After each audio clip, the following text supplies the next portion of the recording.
He thought the nightmares would kill him before the war wounds did. But when this injured veteran dove into a forgotten underwater train graveyard, what he discovered at the bottom of that dark lake wasn't just $290 million in lost wartime gold. It was a reason to keep breathing. Before we dive into the story, make sure to smash subscribe, because tomorrow we have an extra special story for you that will blow your mind. The pills sat in a neat row on Marcus Webb's bathroom counter like soldiers at attention. 7 different bottles with 7 different purposes: pain, sleep, anxiety, inflammation, blood pressure. Each orange cylinder was a small monument to everything that had broken inside him. During a single moment on a dusty road outside Kandahar 3 years ago, he stared at them every morning, trying to remember which combination he'd already taken and which ones he still needed. Some days he couldn't remember. Some days he didn't care. Marcus was 34 years old, but his body told a different story.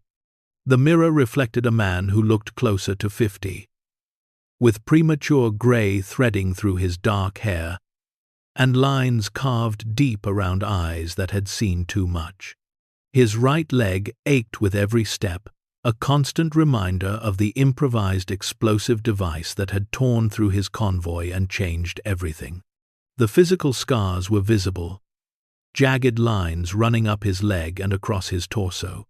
But the deeper wounds, the ones that woke him gasping at 3 in the morning, those didn't show up on any X-ray. He lived alone in a small cabin on the edge of Lake Meridian, South Carolina. A town so quiet you could hear individual leaves falling in autumn. The cabin wasn't much to look at. Peeling white paint that had long since given up the fight against humidity. A sagging front porch held together by hope and duct tape. Windows that whistled folk songs when the wind came off the water. But it was his. The monthly VA disability check covered the $500 rent with just enough left over for groceries. If he was careful. If he stretched meals.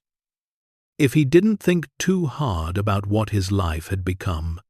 Most mornings, Marcus woke before dawn, not by choice but by necessity. Sleep was a luxury his brain no longer afforded him. The dreams came every night without fail. Variations on the same theme. The convoy. The dust. The moment before the blast when everything was still okay. When Martinez was still making jokes about his girlfriend's cooking. When Davis was still singing off-key country songs. When Marcus still believed he'd make it home whole. He'd lie in bed afterward, heart hammering, sheets soaked with sweat, counting his breaths the way the VA therapist had taught him. In for 4. Hold for 4, out for 4. It never really worked, but it gave him something to focus on besides the screaming. By the time the sun crept over the pine trees, Marcus would be sitting on his dock, bare feet dangling over water so still it looked like glass. Lake Meridian stretched out before him, vast and ancient, its surface reflecting the changing sky. The locals said the lake was over 200 feet deep in some places, a natural basin carved out thousands of years ago by forces no one quite understood. It held secrets, they said, things that had been lost and never found. Marcus liked the lake. It was quiet. It didn't judge. It didn't ask him questions he couldn't answer. He picked up work where he could find it. Odd jobs that paid cash and didn't require him to fill out too many forms or answer too many questions about where he'd been and what he'd done. He helped old Hank Murphy at the bait shop on weekends, sorting tackle and filleting fish for tourists who drove up from Charleston. He did engine repair for boats when someone needed it. His military mechanical training finally useful for something other than keeping Humvees running in 120-degree heat. He hauled lumber. He painted houses. He fixed plumbing. Whatever it took to keep the lights on and the pills refilled. The people in Meridian mostly left him alone, which was exactly how he wanted it. Small towns could be nosy, could smother you with casseroles and concern. But Meridian had seen enough broken veterans return over the years that they'd learned to give space. A nod in the grocery store, a wave from across the street. Respect without intrusion. It was a kindness Marcus hadn't known he needed until he found it. But there was one story everyone in town loved to tell, especially at Murphy's bait shop on slow afternoons when the fish weren't biting and the beer was cold. The legend of the sunken trains. Marcus had heard the tale a dozen times, with variations depending on who was telling it. The basic facts stayed the same.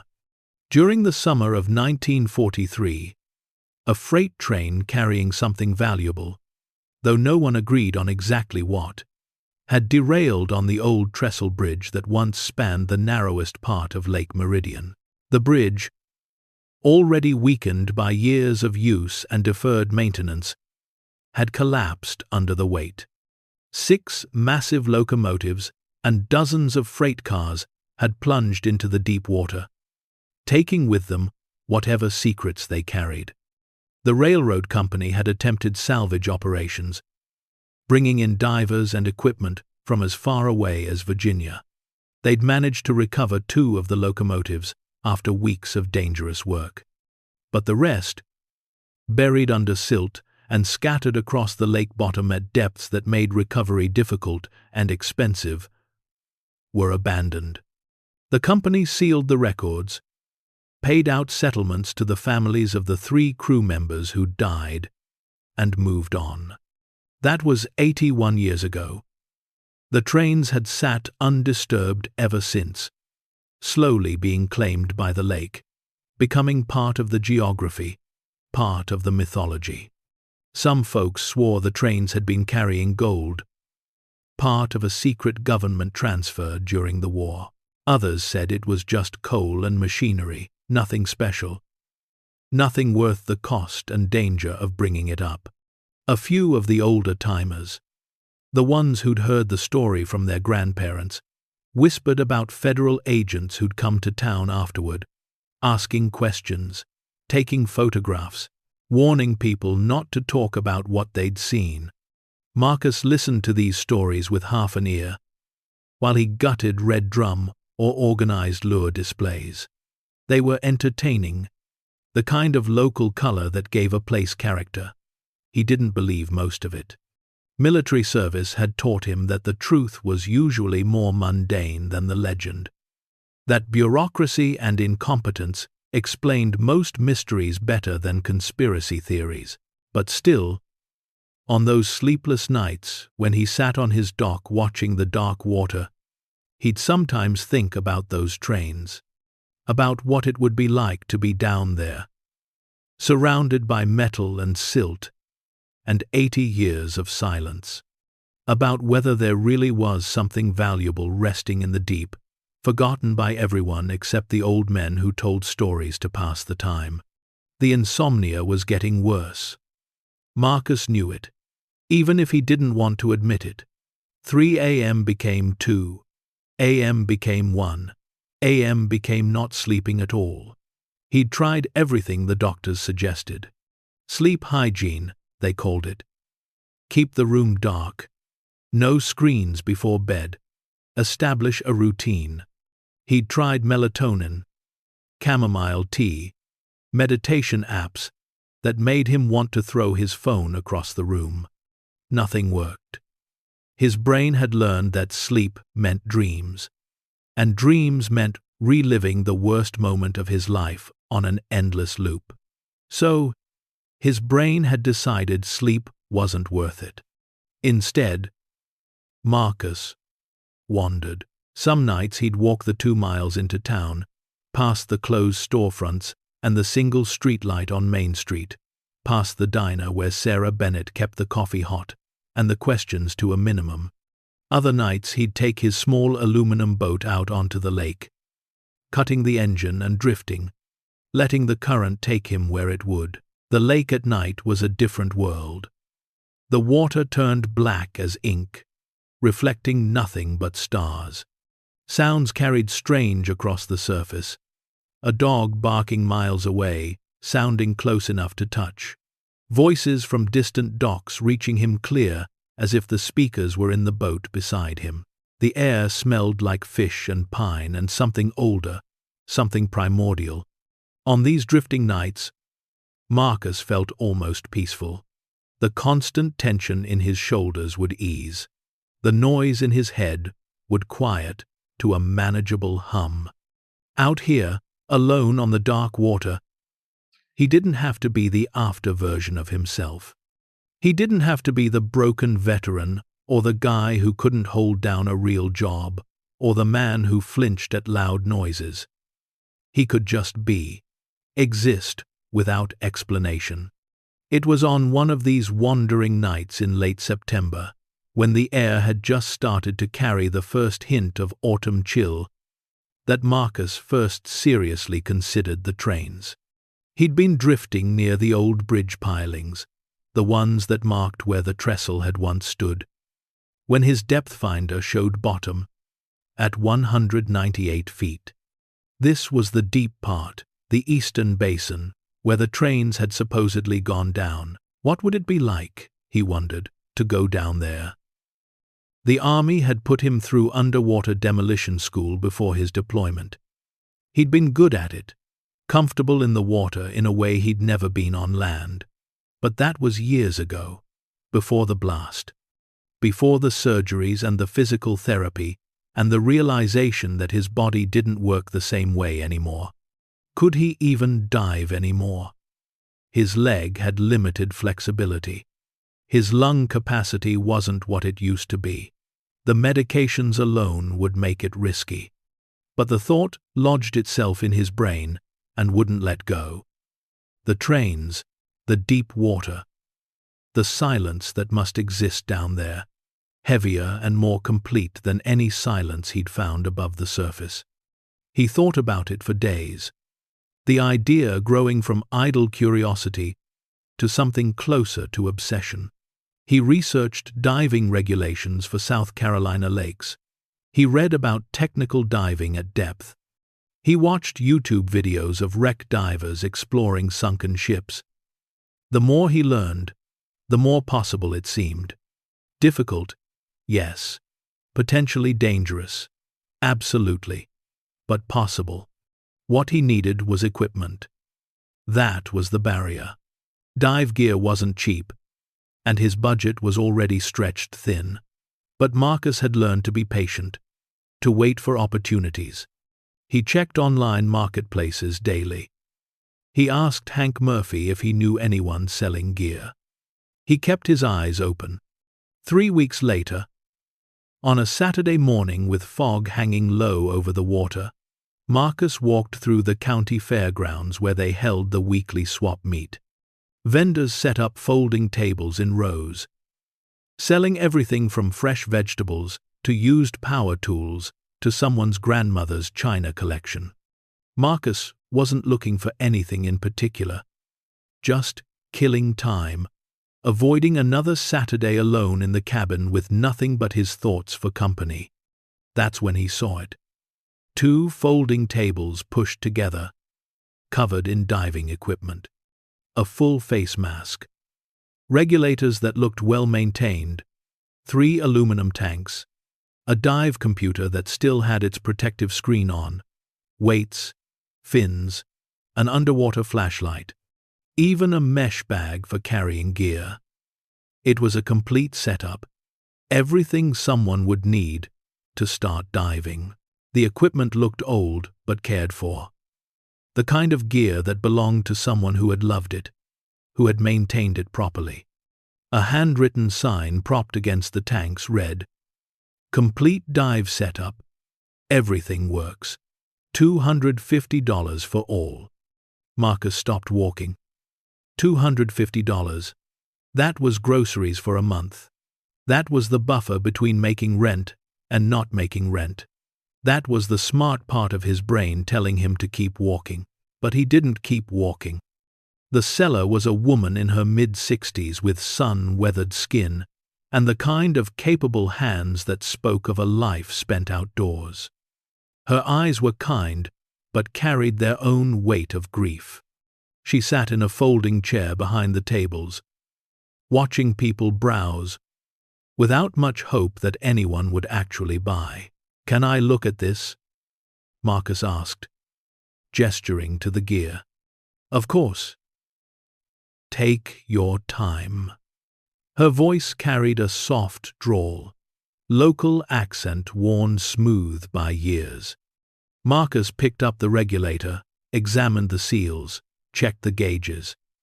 Everything looked good, well maintained. The tanks were within their hydrostatic testing dates. The dive computer powered on without issue. Someone had taken care of this equipment. "Does it all really work?" he asked. The woman smiled, sad but genuine. "Every piece. My husband Harold passed last year. He was a diver his whole life.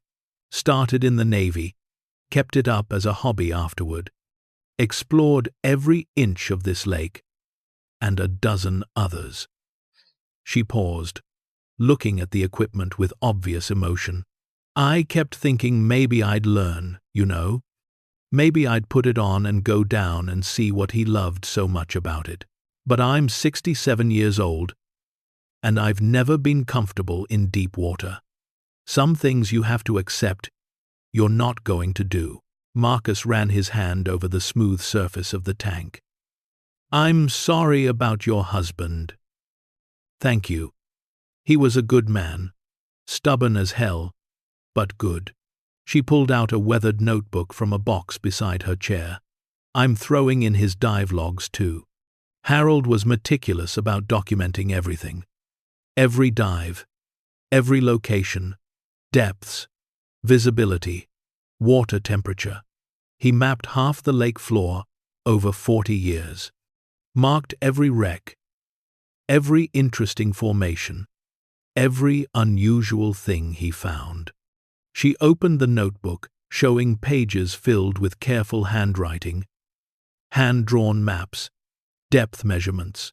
Marcus's eyes caught on one entry, page 47, a detailed sketch labeled "Train Graveyard, Eastern Basin, approx depth 190 to 210 feet. His heart skipped. "Your husband dove the trains?"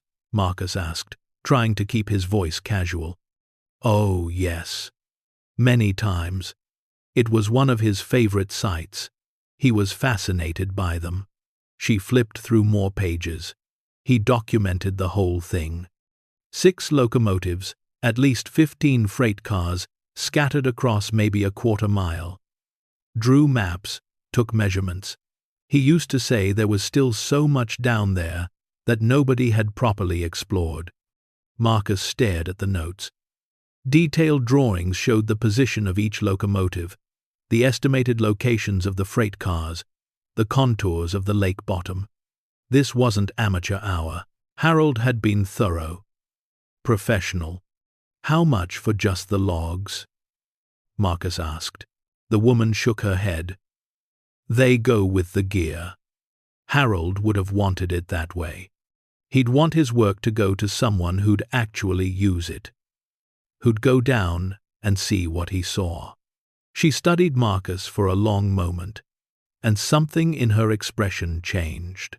She saw the slight limp, the careful way he shifted his weight, the look in his eyes that said he'd seen things that still lived in his head. "You military?" she asked gently. Marcus nodded. "Army. Came back 3 years ago. Harold was Navy. Served in Vietnam. Came back different, he used to say. Not bad, just different. He said diving helped him. Said there was something about being underwater, about the quiet and the weightlessness that made the noise in his head finally shut up." She closed the notebook. "Tell you what, $200 for everything. The gear, the logs, Harold's old dive bag, and I'll throw in something else. She reached into the box again and pulled out a faded ball cap with a Navy dive insignia. Harold would want you to have this. He believed in helping fellow vets. Marcus felt his throat tighten. He didn't deserve this kindness, this trust from a stranger. But he also wanted it desperately. Wanted the equipment and the logs and the possibility they represented. "I'll take it," he said, pulling out his wallet. The woman, whose name he learned was Louise, helped him load everything into his truck. The tanks were heavier than he remembered from his training days. Or maybe he was just weaker. His leg protested the weight, a sharp pain shooting up his thigh. But he ignored it. "One more thing," Louise said before he drove away. She leaned against his truck window, her expression serious. "Harold's last entry in those logs. It's dated about 2 years before he passed. He wrote something I never quite understood. He said, 'The lake keeps its secrets because we let it.' Maybe that's kindness. Maybe that's cowardice. Either way, what's down there belongs to the deep now." She paused. "I don't know what he meant by that. But I think he found something down there he wasn't sure we were meant to find. Just be careful. Whatever's down in those trains, it's been there 80 years for a reason." Marcus nodded slowly, unsure what to say. Louise patted his hand through the window and stepped back. That night, Marcus couldn't contain his eagerness.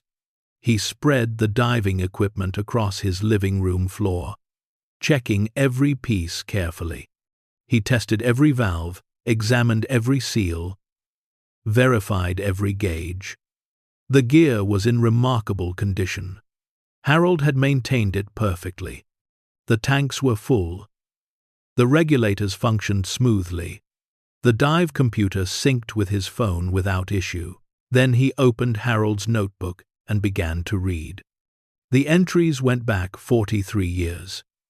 Harold's first dives in Lake Meridian were simple pleasure dives, exploring the shallower areas, noting fish populations and underwater formations. But as the years progressed, the dives became more ambitious. Deeper sights, longer bottom times, more detailed documentation, and the trains. God, Harold had been obsessed with those trains. The first entry about them was from 1986.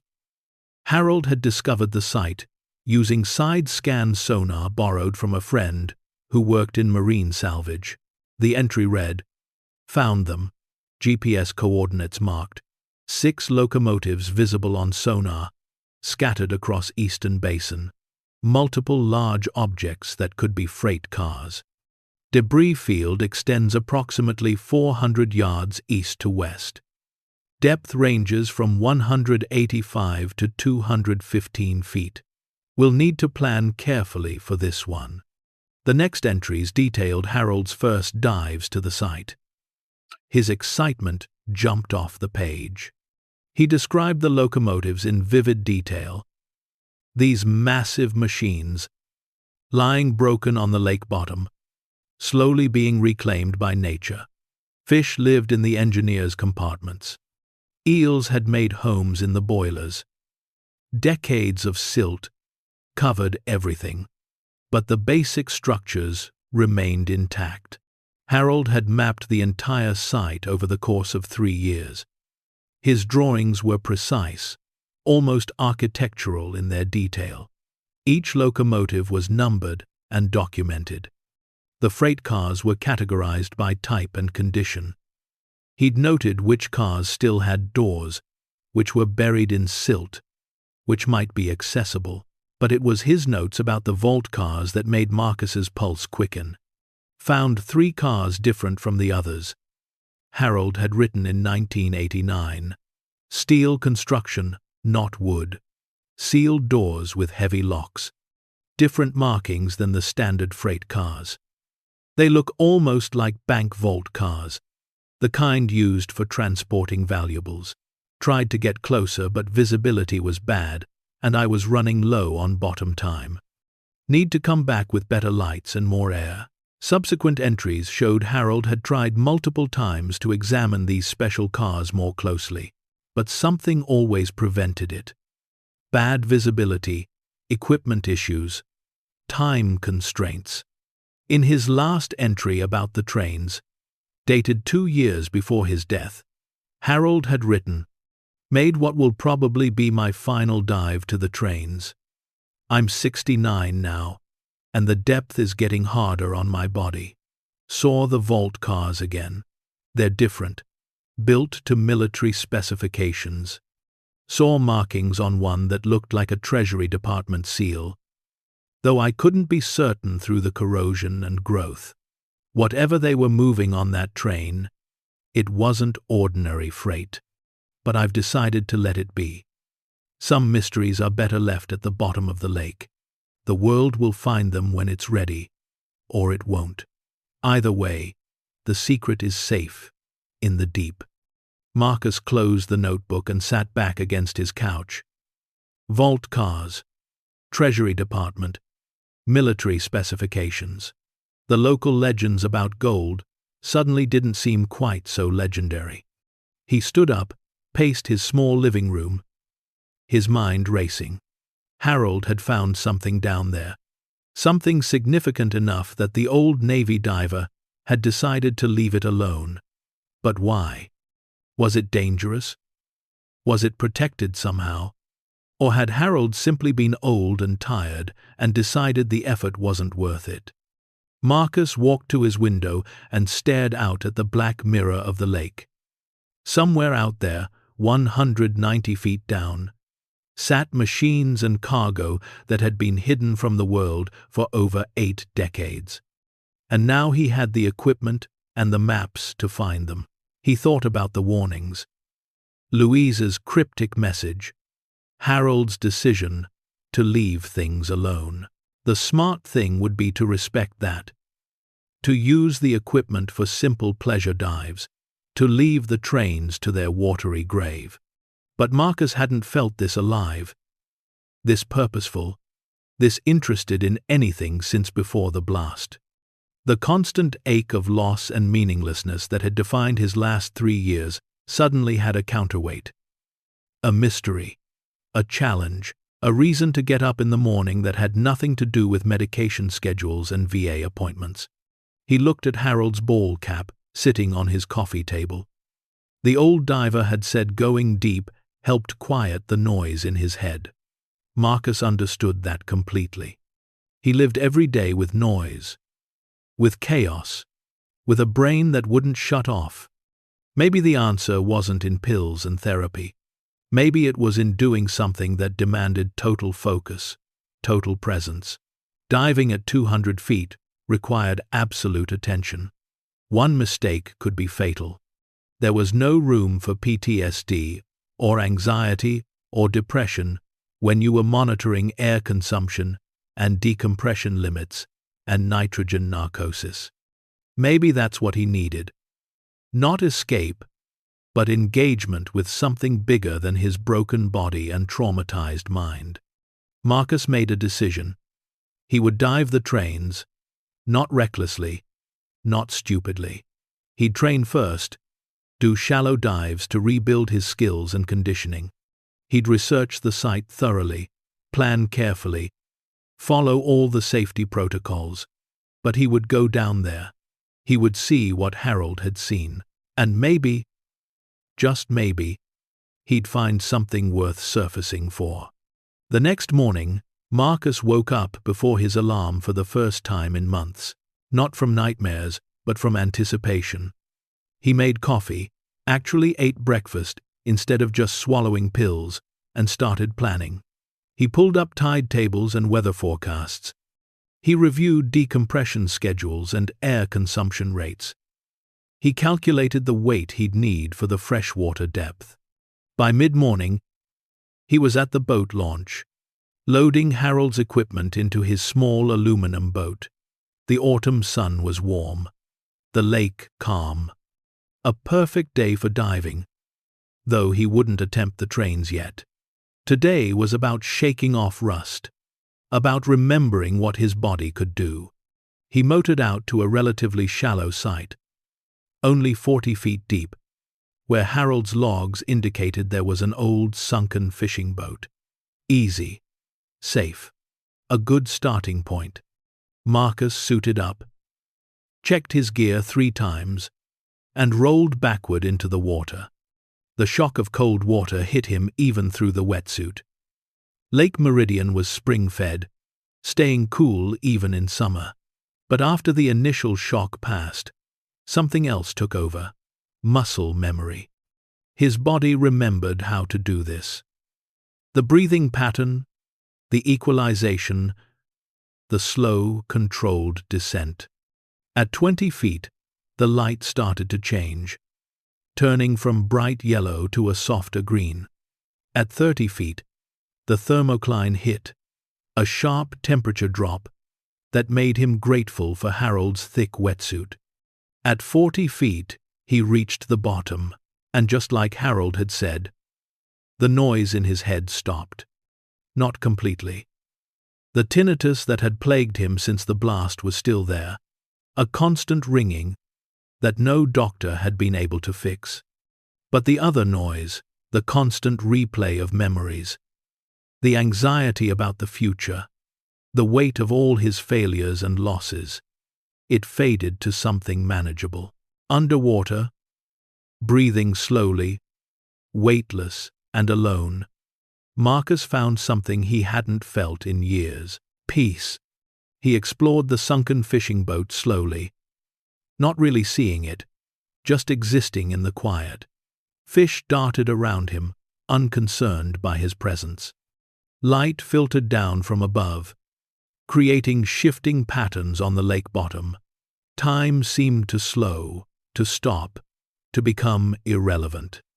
Marcus stayed down until his air gauge told him he needed to ascend. The slow trip back to the surface felt like waking from a good dream, reluctant but necessary.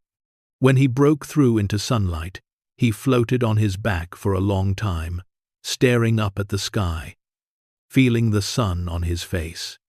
For the first time in 3 years, Marcus Webb felt like maybe, just maybe, he could do more than survive. Maybe he could actually live. And it all started with a $200 investment in a dead man's equipment, and the promise of secrets waiting in the deep. He didn't know it yet, but that first dive had changed everything. The trains were calling to him now, not just as a legend or a curiosity, but as a purpose. And Marcus, who had been drifting as aimlessly as his boat on those sleepless nights, finally had a direction. Downward, into the dark, into the mystery, into whatever truth sat waiting at the bottom of Lake Meridian, patient as the water itself, ready after 8 decades to finally be found. Marcus spent the next 5 days diving the shallower sites around Lake Meridian, rebuilding his strength and confidence. Each dive lasted a little longer. Each descent felt a little easier. His body remembered the rhythm, even if his mind sometimes fought it. The leg that had been shattered by shrapnel protested the finning motion at first, sending sharp pains up his thigh that made him grit his teeth underwater. But he pushed through, stretched afterward, iced it at night, and came back the next day. By day 6, he felt ready.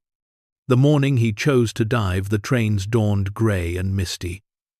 The kind of October morning where the lake and sky blended into a single sheet of pale silver. Marcus launched his boat before sunrise. The only sound the soft put-put of his outboard motor and the cry of a lone heron hunting in the shallows. He navigated by GPS to the coordinates Harold had marked in his logs, a spot about a mile offshore where the old trestle bridge pilings still jutted from the water like broken fingers, pointing at nothing. He anchored carefully, checking the depth finder. 198 feet. This was it. The eastern basin. The graveyard. Marcus suited up slowly, methodically, running through his pre-dive checklist 3 times. At this depth, mistakes killed. Nitrogen narcosis became a real danger below 130 feet. Decompression sickness was a constant threat. He'd need to watch his air consumption carefully, keep his bottom time short, and make safety stops on the way up. He pulled on Harold's old ball cap for luck, then took it off and secured it in the boat. The dead diver had made it back from these depths dozens of times. Marcus could too. He put the regulator in his mouth, gave one last check of his gauges, and rolled backward into the water. The descent felt different this time. Deeper meant darker. At 50 feet, the light was already dimming. At 70 feet, he clicked on his primary flashlight. At 100 feet, the water turned cold enough that he could feel it even through Harold's thick wetsuit. The thermocline here was sharp, a boundary between worlds. At 120 feet, shapes began to emerge from the gloom below. Dark masses too regular to be natural formations. Marcus felt his heart rate increase, forced himself to breathe slowly, calmly. Nitrogen narcosis could start affecting judgment around this depth. He needed to stay sharp, focused. At 160 feet, he saw it clearly for the first time. A locomotive, massive, impossibly huge, lying on its side in the silt like a fallen giant. The boiler was easily 12 feet in diameter, the wheels taller than Marcus himself. Rust and algae covered every surface, but the basic structure remained intact after 81 years underwater. It was magnificent and eerie all at once. Marcus checked his depth gauge. 178 feet. He was slightly shallower than Harold's notes had indicated, which meant the locomotive was on the upper edge of the debris field. He took several photos, the flash of his underwater camera creating brief lightning storms in the murk. Then he swam forward, following the trail of destruction. The scene that unfolded before him was apocalyptic.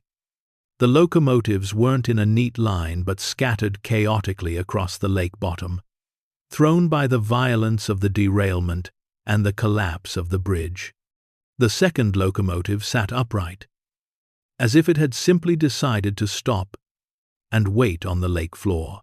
Its smokestack pointed toward a surface it would never reach again. Fish had made homes in the engineer's compartment. When Marcus shone his light through the broken windows, he saw schools of small bass darting through what had once been someone's workplace. The third and fourth locomotives were partially buried in silt, slowly being swallowed by the lake bottom. Only their upper halves remained visible. In another 50 years, they might disappear completely, become part of the geology rather than the history. But it was the freight cars that held Marcus's attention. They were scattered like toys thrown by an angry child, some resting on their sides, others buried to their roofs in sediment. Most were open boxcars, and time had not been kind to them. The wooden walls had rotted away decades ago, leaving only steel frames and the ghostly outlines of where cargo had once been strapped down. Marcus saw the remains of what might have been machinery, metal parts too corroded to identify, scattered tools, even what looked like the rusted frame of a military jeep. He checked his air gauge and dive computer. He'd been down 12 minutes. At this depth, he had maybe 20 minutes of bottom time before he'd need to start a careful ascent with decompression stops. He had to use the time wisely. Marcus swam along the debris field, taking photos, getting his bearings. Harold's maps were accurate, but seeing it in person was different. The scale was overwhelming. This wasn't a small accident. This was catastrophic. 6 locomotives, at least 20 freight cars that he could see, probably more buried or hidden in areas of low visibility. The impact when they hit the water must have been tremendous. Then he found what he was looking for: the Volt cars. They sat in a slight depression, almost as if they'd been placed there deliberately. 3 of them were clustered together, maybe 50 yards from the nearest locomotive. These cars were different from the others. Steel construction instead of wood, sealed tight with doors that had survived when everything else had rotted. And they were smaller, more compact, built like armored cars rather than standard freight. Marcus swam to the nearest one, his flashlight revealing details that made his pulse quicken. The steel showed surface rust, but remained structurally sound. The door was still locked, a heavy mechanism that looked industrial and serious. Along one side, barely visible under the growth and corrosion, were markings. He scraped away algae carefully with his dive knife. Letters appeared. U.S. Treasury Department. And below that, a serial number. Marcus's breathing quickened, which was dangerous at depth. He forced himself to calm down, to focus. He took multiple photos of the markings, the door mechanism, the overall structure. This was important.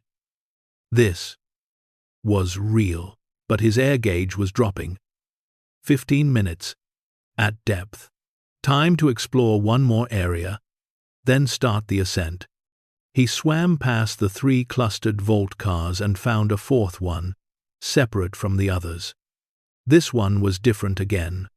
Smaller, more reinforced, with an entirely different kind of lock mechanism. Something that looked almost modern, certainly more sophisticated than anything he'd expect from 1943. Along its side, another marking, partially obscured but readable when he brushed away the sediment. Special Transport Executive Authority only. Executive Authority. That meant presidential level. That meant whatever was in this car had been important enough to require the highest levels of government approval. His dive computer beeped. 20 minutes. Time to go up. Marcus took a final series of photos, marked the GPS coordinates on his underwater slate, and began his slow ascent. He had to stop at 70 feet for 3 minutes, then at 40 feet for 5 minutes, allowing the nitrogen in his blood to off-gas safely. The stops felt eternal, hanging in the water with nothing to do but think about what he'd seen. Volt cars, Treasury Department markings, executive authority. Harold had been right. This wasn't just a train carrying coal and machinery. This was something else entirely. When Marcus finally broke the surface, the sun had burned away the morning mist. The world above water seemed too bright, too loud, too real after the quiet depths. He pulled himself into the boat, exhausted, legs shaking from the cold and exertion, but more alive than he'd felt in years. He went back the next day, and the day after that, and the day after that. Each dive revealed new details. He found personal items scattered in the silt around the locomotives, a lunch pail with a thermos still inside, the liquid long since replaced by lake water, a conductor's hat, surprisingly well preserved in the cold depths, a pocket watch, frozen at 7:42, the moment when time stopped for this train and everyone on it, a wedding ring that glinted in his flashlight beam, making him wonder whose hand it had left, whose life it represented. The human element of the tragedy hit him harder than he expected. 3 men had died when this train went down. 3 families had gotten the worst kind of news. 3 sets of lives had been permanently altered by whatever had happened on that summer day in 1943. The treasure, if there was treasure, had cost something. It always did. By his fifth dive to the site, Marcus had documented the entire visible debris field. He'd photographed all 6 locomotives from multiple angles. He'd catalogued the positions of every freight car he could find. And he'd spent significant time examining the vault cars, particularly the 3 clustered ones. They called to him, these sealed chambers holding secrets for over 8 decades. He knew what he had to do eventually. He had to open one, had to see what was inside, but something held him back. Caution maybe, respect for the dead, or perhaps just the knowledge that once he opened that door, once he saw what was inside, everything would change. Ignorance had its own kind of peace. It was on his 6th dive that he finally made the decision. He brought tools. Nothing fancy, just a pry bar and a heavy wrench he'd modified for underwater use. The locks on the vault cars were corroded after 8 decades in the water. If he was careful, if he applied force to the right spots, he might be able to compromise them without causing too much damage. He chose the first of the 3 clustered vault cars. It was positioned slightly shallower than the others, only 185 feet down, which gave him a bit more bottom time to work with. Marcus descended with purpose that morning, no longer nervous about the depth, his body now accustomed to the pressure and the cold. He reached the vault car and began working on the lock. The mechanism was complex, designed to resist tampering, but 81 years of water exposure had weakened it. Marcus found a stress point where the locking bar connected to the door frame and began applying careful, controlled force with his pry bar. It took time, precious, bottom time. He'd work for 5 minutes, rest, check his air, then work for 5 more. His hands cramped in the cold. His leg ached from maintaining position against the slight current. But he kept at it, patient, methodical, letting the tools do the work. After 35 minutes, something gave. The first locking bar sheared. With a grinding sound he felt more than heard through the water. Then the second bar. The third took another 10 minutes. But when it finally broke, the entire door mechanism shifted. Marcus checked his air gauge. He had maybe 5 minutes left at depth before he'd need to start ascending. 5 minutes to see what 81 years of secrecy had hidden. He grabbed the door handle and pulled. The door resisted, stuck in its frame, but Marcus yanked harder. With a sudden lurch, it swung open.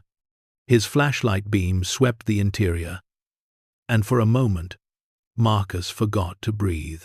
Gold bars, dozens of them, maybe hundreds, stacked neatly on racks that ran the length of the car, each bar catching the light and throwing it back in a warm yellow glow that seemed impossible at this depth. In this darkness, Marcus's hands trembled as he swam inside carefully. The bars were about the size of house bricks, each one stamped with markings he couldn't quite read through the water and his shaking excitement. He picked one up, and even in the water's buoyancy, he could feel the weight. This was real. This was actual gold. His dive computer beeped urgently. Time to ascend, now. But he forced himself to take photos first, documenting everything.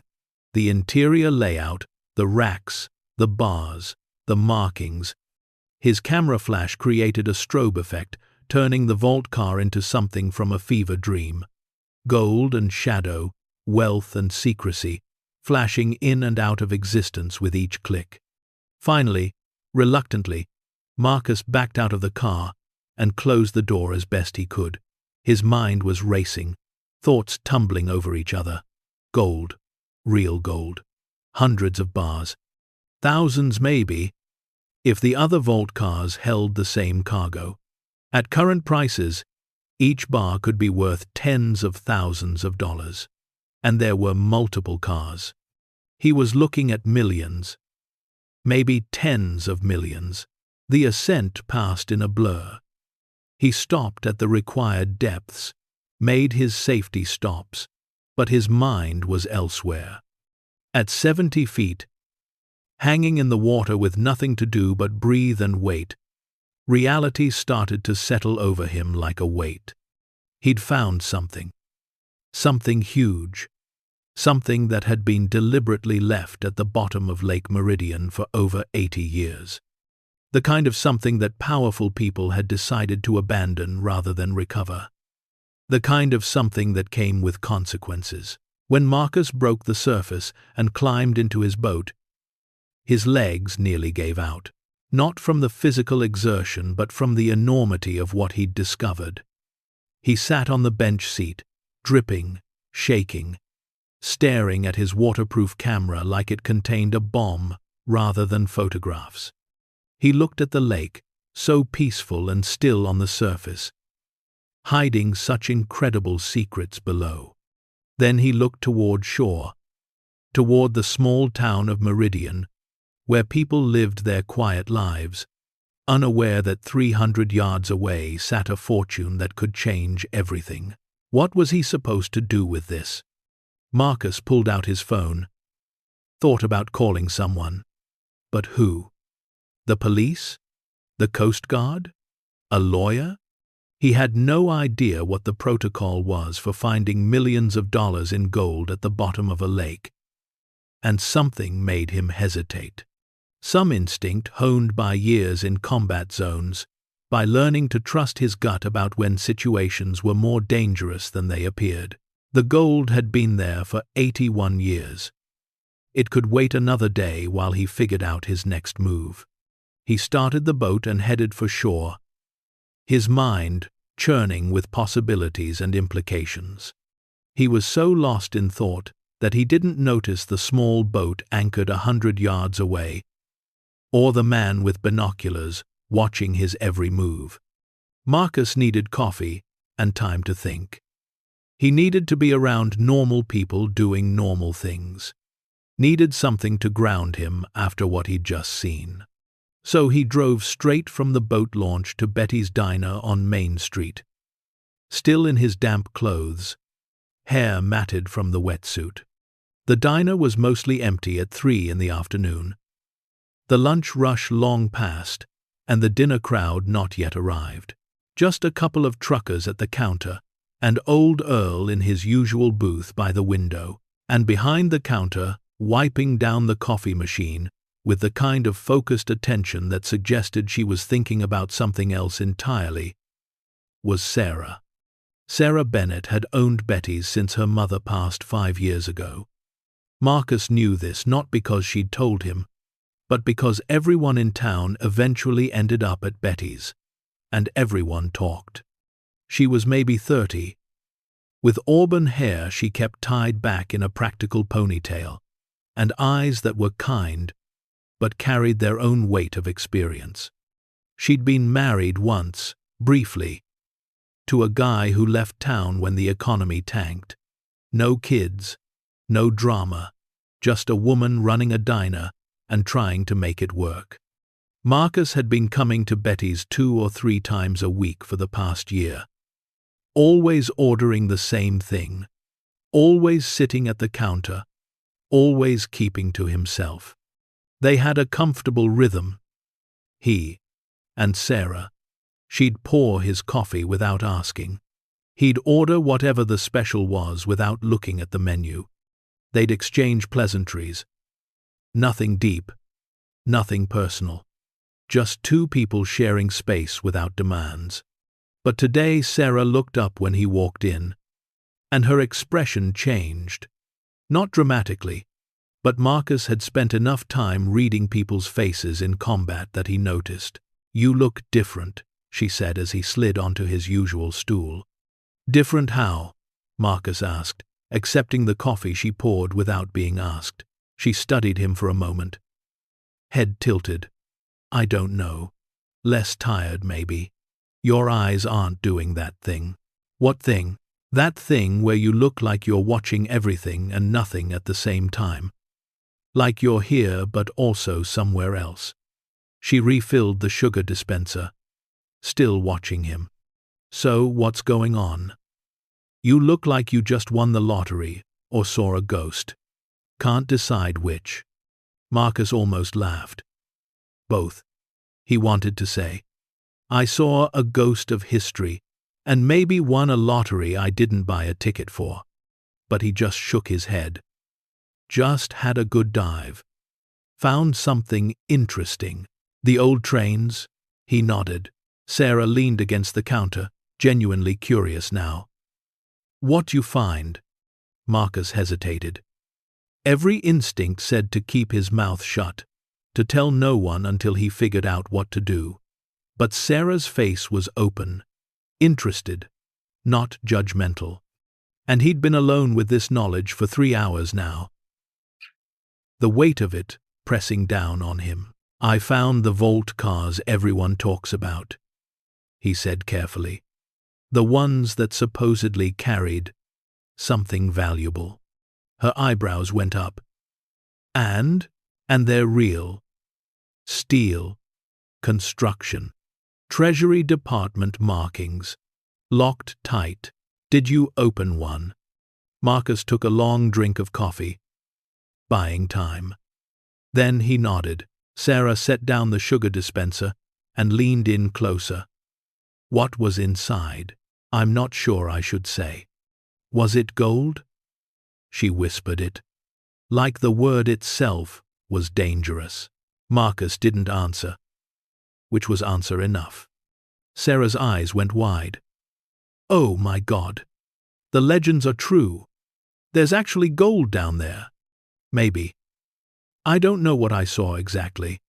It was deep, dark, hard to see clearly. The lie felt wrong, but necessary. Could have been anything. But Sarah wasn't buying it. She knew him well enough by now to read his tells.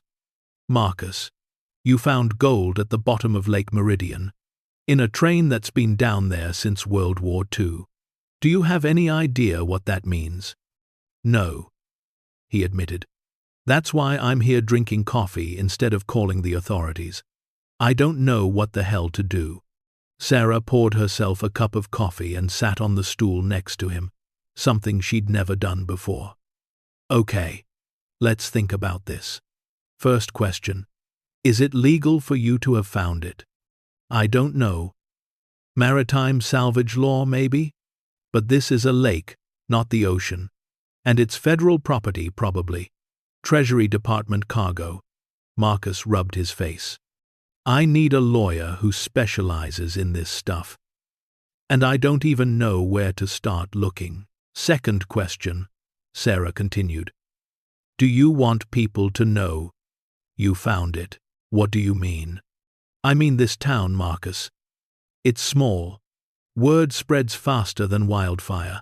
If you report this, by tomorrow morning every news crew in the state will be here. By the end of the week, it'll be treasure hunters, and lawyers, and federal agents, and God knows what else. Your quiet life, over. Marcus hadn't thought about that.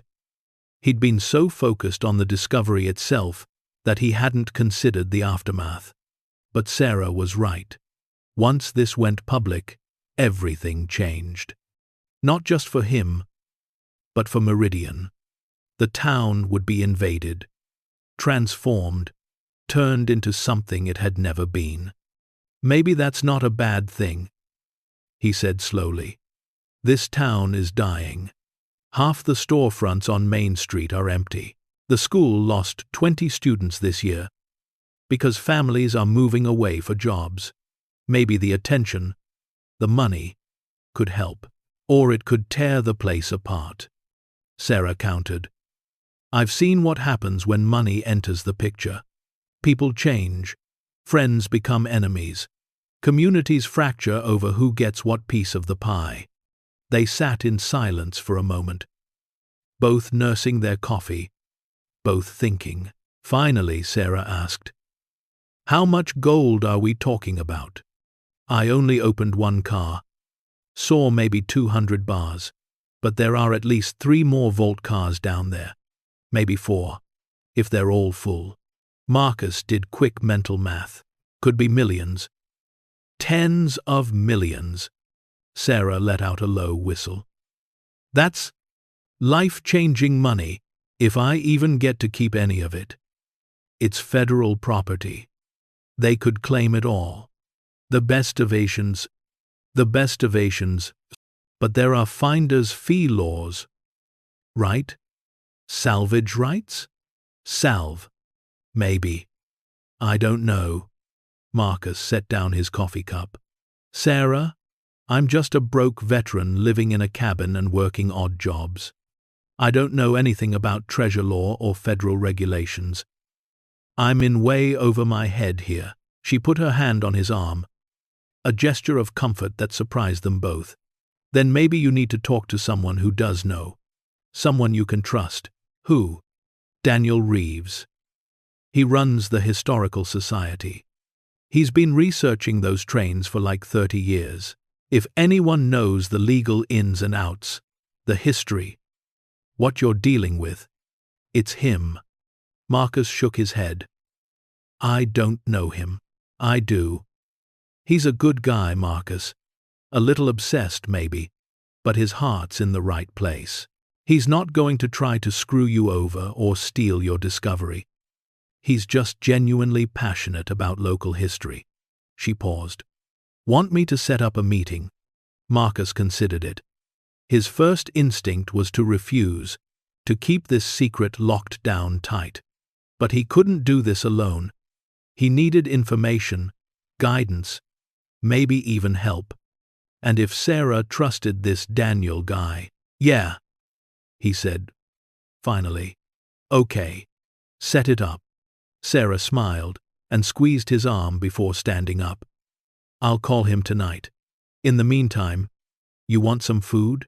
You look like you haven't eaten all day. I haven't. Meatloaf okay? Always is. While Sarah was in the kitchen, Marcus pulled out his phone and looked at the photos he'd taken. Even on the small screen, even through the murky water, the gold was unmistakable, real, valuable, world-changing. His hands started to shake again.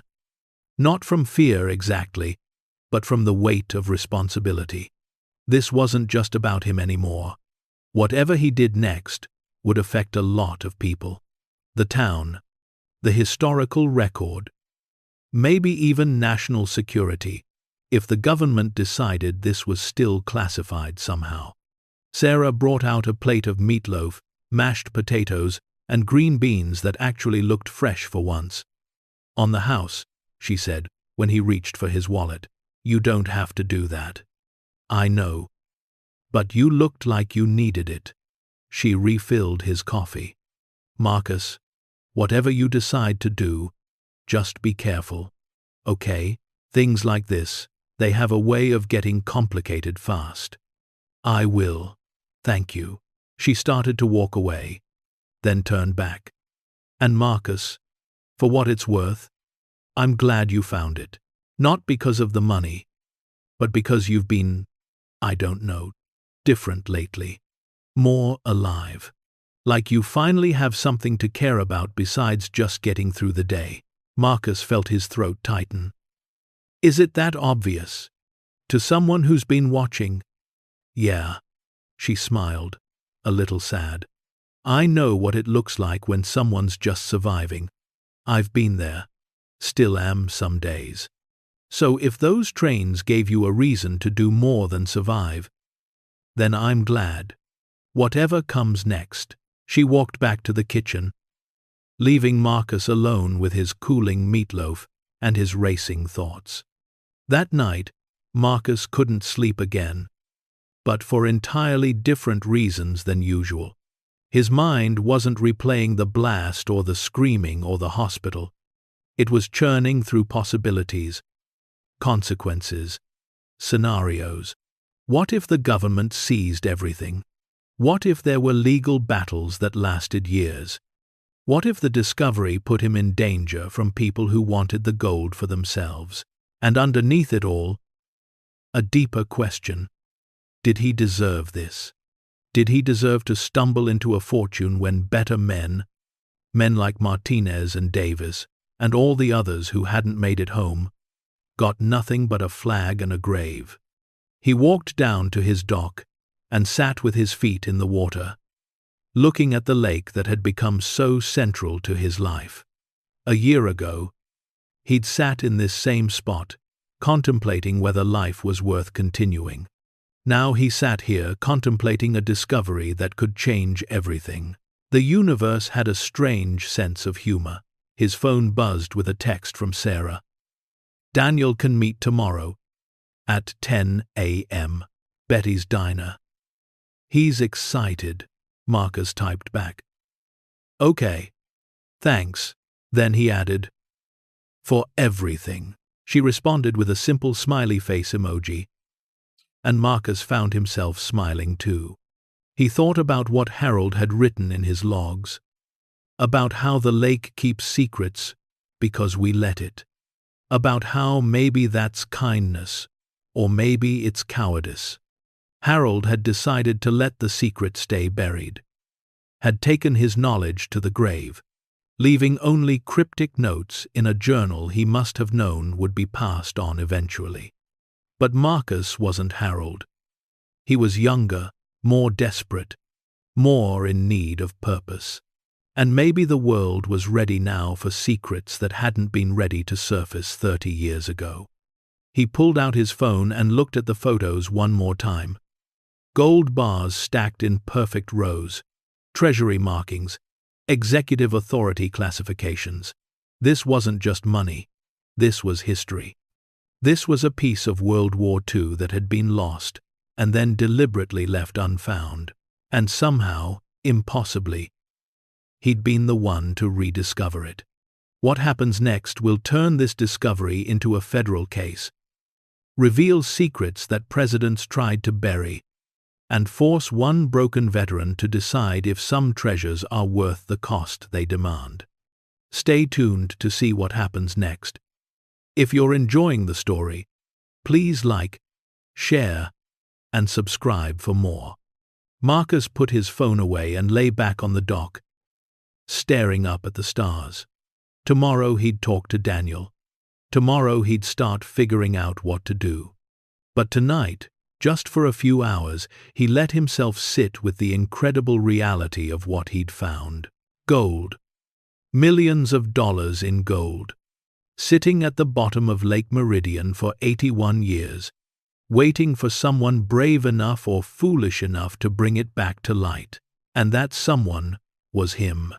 The broken soldier who'd thought his life was over had stumbled into a discovery that could change everything. Now he just had to figure out if change was what he really wanted, or if some secrets were better left in the deep where they belonged. As he drifted toward sleep there on the dock under the stars, Marcus thought about Sarah's words, about how he'd been more alive lately, about how the trains had given him something to care about. She was right. For the first time since the blast, he had a mission, a purpose, something that demanded his full attention and skill and courage. Maybe that was the real treasure. Not the gold itself, but what the search for it had awakened inside him. The will to do more than just survive. The desire to build something, discover something, matter somehow. The gold was just metal. Valuable, yes, but ultimately just metal. What mattered was the journey, the diving, the challenge, the slowly rebuilding belief that his life could be about more than pills and pain and memories he couldn't escape. Marcus fell asleep on the dock that night, with a slight smile on his face. The first peaceful sleep he'd had in 3 years, dreaming not of explosions and death, but of light filtering down through dark water, illuminating treasures that had waited patient as stone for someone to finally see them shine. Marcus arrived at Betty's Diner 15 minutes early. nursing his third cup of coffee, and watching the door like he was waiting for an ambush instead of a meeting. His nerves were fried. He'd barely slept despite his exhaustion, his mind cycling through worst-case scenarios. What if Daniel was a con artist? What if word got out before Marcus was ready? What if the whole thing blew up in his face? Sarah noticed his anxiety from across the diner. She brought over a refill he didn't need and said quietly, "He's good people, Marcus. I promise." "How well do you know him?" "Well enough. He's been coming here for breakfast every Saturday for 10 years. Always orders the same thing. Always tips 20%. Always asks about my day, and actually listens to the answer. That's how you know someone's character. The small, consistent things, not the big, dramatic gestures." Marcus nodded, but his jaw stayed tight. 3 years of combat had taught him that trust was earned slowly and lost instantly. He didn't know this Daniel person, didn't know his motivations or his connections or what he'd do with information worth millions of dollars. At exactly 10 o'clock, a man walked through the door carrying a worn leather satchel that looked like it weighed 30 pounds. He was mid-60s, silver hair slightly disheveled, wire-rimmed glasses perched on a sun-weathered face. He wore khakis and a button-down shirt with ink stains on the pocket. The unofficial uniform of academics everywhere. His eyes scanned the diner, landed on Marcus, and lit up with barely contained excitement. "You must be Marcus," he said, approaching with an extended hand. "I'm Daniel Reeves. Sarah said you wanted to talk about the trains." Marcus shook his hand, noting the firm grip and the calluses that spoke of someone who worked with his hands, not just books. "Yeah. Thanks for meeting." Are you kidding? I've been researching those trains for 32 years. Someone actually diving them and wanting to discuss it. This is the best phone call I've had in a decade." Daniel slid into the booth across from Marcus, already pulling notebooks and folders from his satchel. Sarah said, "You found something. The vault cars." Marcus glanced around the diner. Earl was at his usual spot, but he was half-deaf and completely absorbed in his newspaper. The truckers had left. Sarah was in the kitchen. Still, he lowered his voice. "Yeah. Found them. Opened one." Daniel's hands froze on his notebooks. "You opened one? How?" "The locks are military grade from the 1940s. 81 years of water damage helps. I found weak points in the locking mechanism and compromised it." Marcus pulled out his phone, still unsure if this was smart, but committed now. "I took pictures." He slid the phone across the table. Daniel picked it up like it was made of glass, like it might shatter if he breathed on it wrong. He swiped through the photos, and Marcus watched his face go through a series of expressions. Disbelief, wonder, vindication, and finally, tears. "Oh my God," Daniel whispered. "It's real. It's all real. They said I was crazy. My wife left because she said I was obsessed with a fantasy. I lost my teaching position because I kept skipping faculty meetings to research in archives. Everyone thought I'd wasted my life chasing a legend." He looked up at Marcus, eyes bright with emotion. "But it's real. The gold is real." Marcus felt his chest tighten. He recognized that look. It was the same expression he'd seen in mirrors for 3 years, the face of someone who'd been told they were broken, worthless, chasing ghosts. The vindication in Daniel's eyes was raw and painful and deeply human. "Tell me everything you know about these trains," Marcus said. Daniel wiped his eyes, composed himself, and opened his first notebook. What followed was a 3-hour education in classified history, lost cargo, and government secrets that had been buried for over 8 decades. Okay, Daniel began, spreading documents across the table.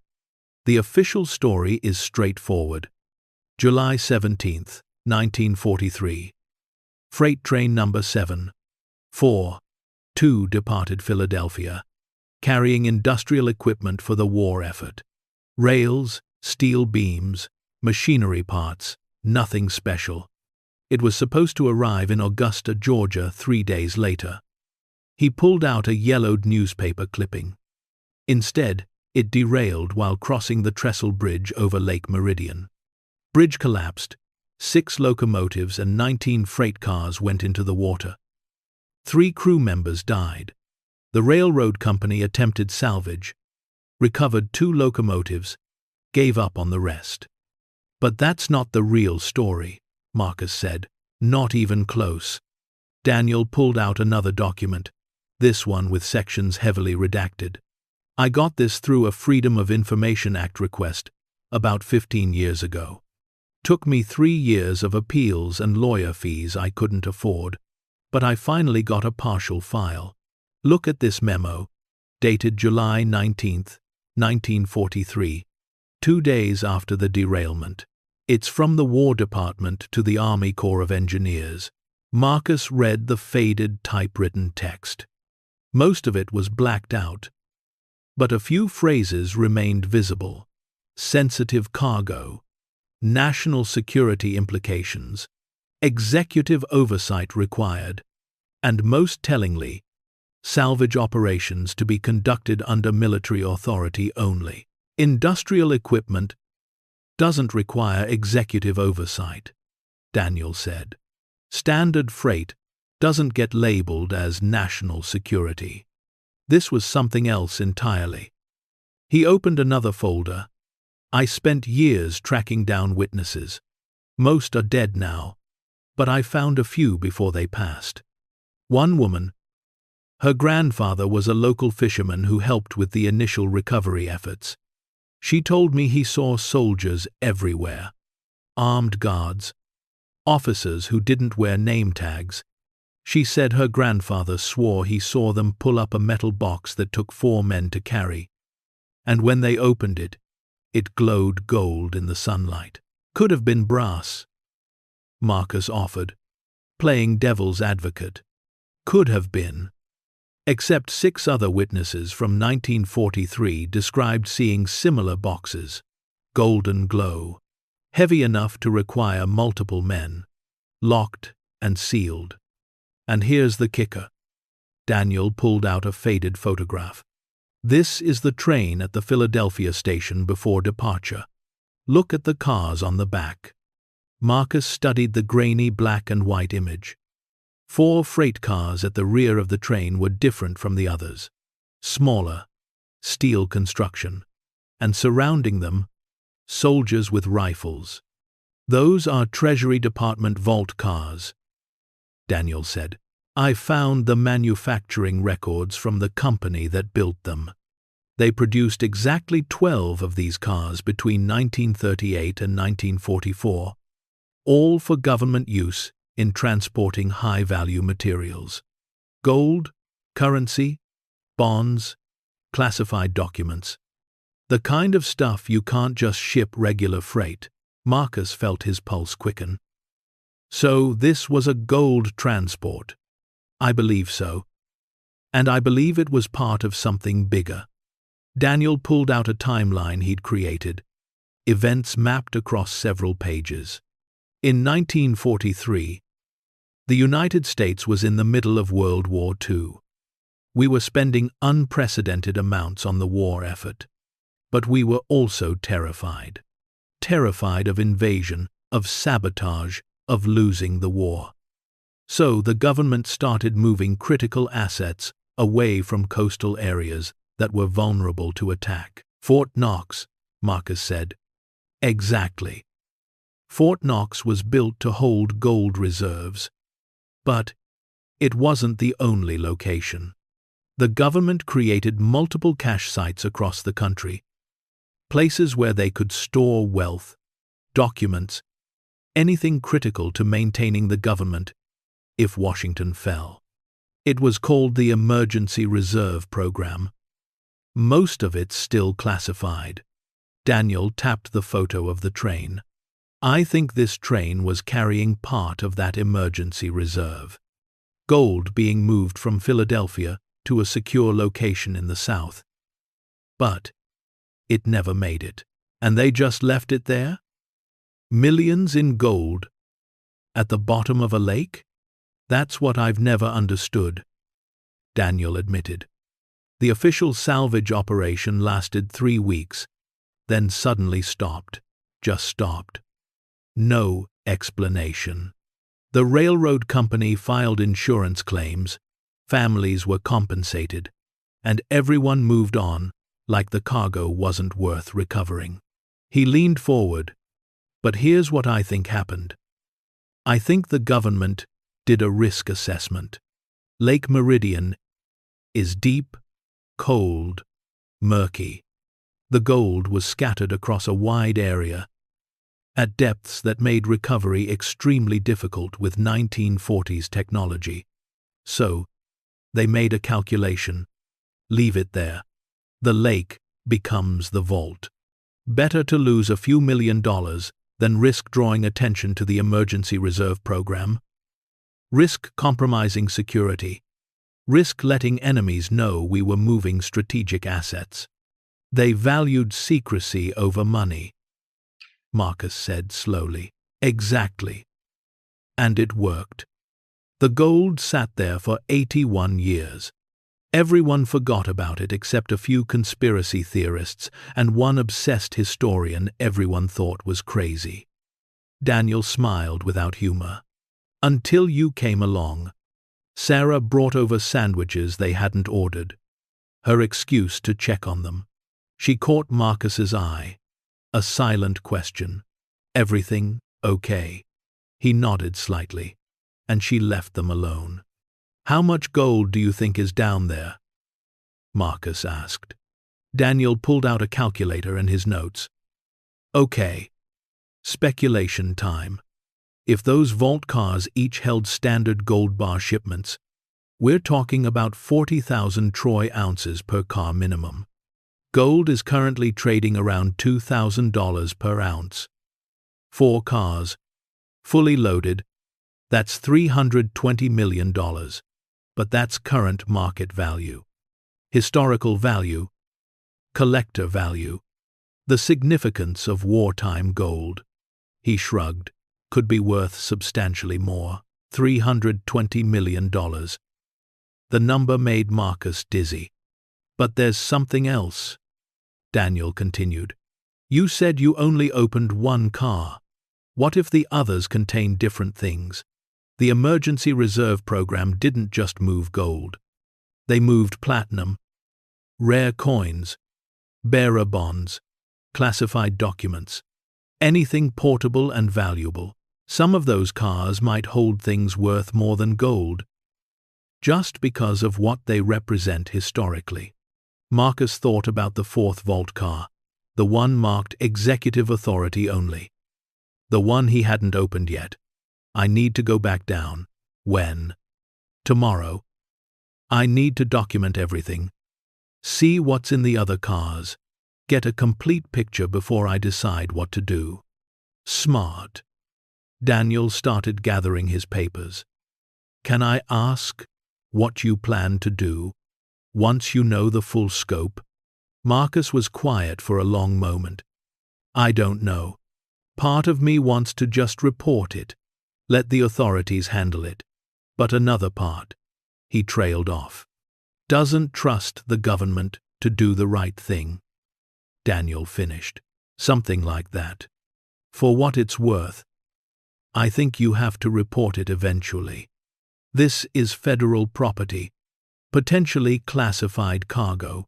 Keeping it secret isn't sustainable or legal.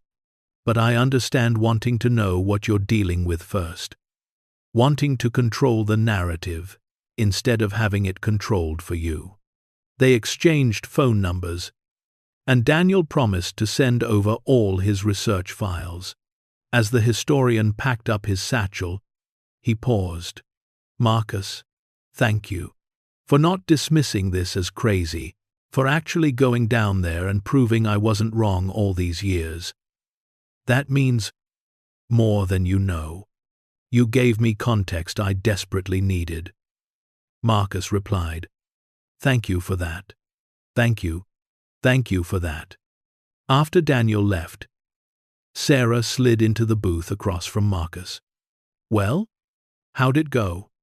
"Of Vias. Just about he sell. He's exactly who you said he'd be. Smart, passionate, a little obsessed, but in a good way." Marcus rubbed his face. "And he basically confirmed my worst fears. This is huge, Sarah. Government secrets, classified programs, potential national security implications. I'm in, way over my head. So, what are you going to do?" "Repa. Go back down tomorrow. Document the other vault cars. Then figure out how to report this without ending up in federal custody or making the whole thing disappear." Sarah reached across and took his hand, a gesture that surprised them both. "Be careful down there. And not just because of the diving. People do strange things when this much money is involved." "I will." She squeezed his hand once before letting go. "Want some pie? I made cherry this morning, despite everything." Marcus smiled. "Yeah, pie sounds good." The next morning, Marcus was on the water before dawn. He'd spent the previous night reviewing his equipment, planning his dives, preparing himself mentally. Today he'd document the other vault cars. Today he'd find out exactly what secret the government had left at the bottom of Lake Meridian. The lake was glass calm, fog hanging in sheets that turned the world into something from a dream. Marcus navigated to his marked coordinates and anchored. As he suited up, he had the strange feeling of being watched. He scanned the shoreline, saw nothing. Checked the water around him. Empty. Probably just nerves. He descended into the familiar darkness.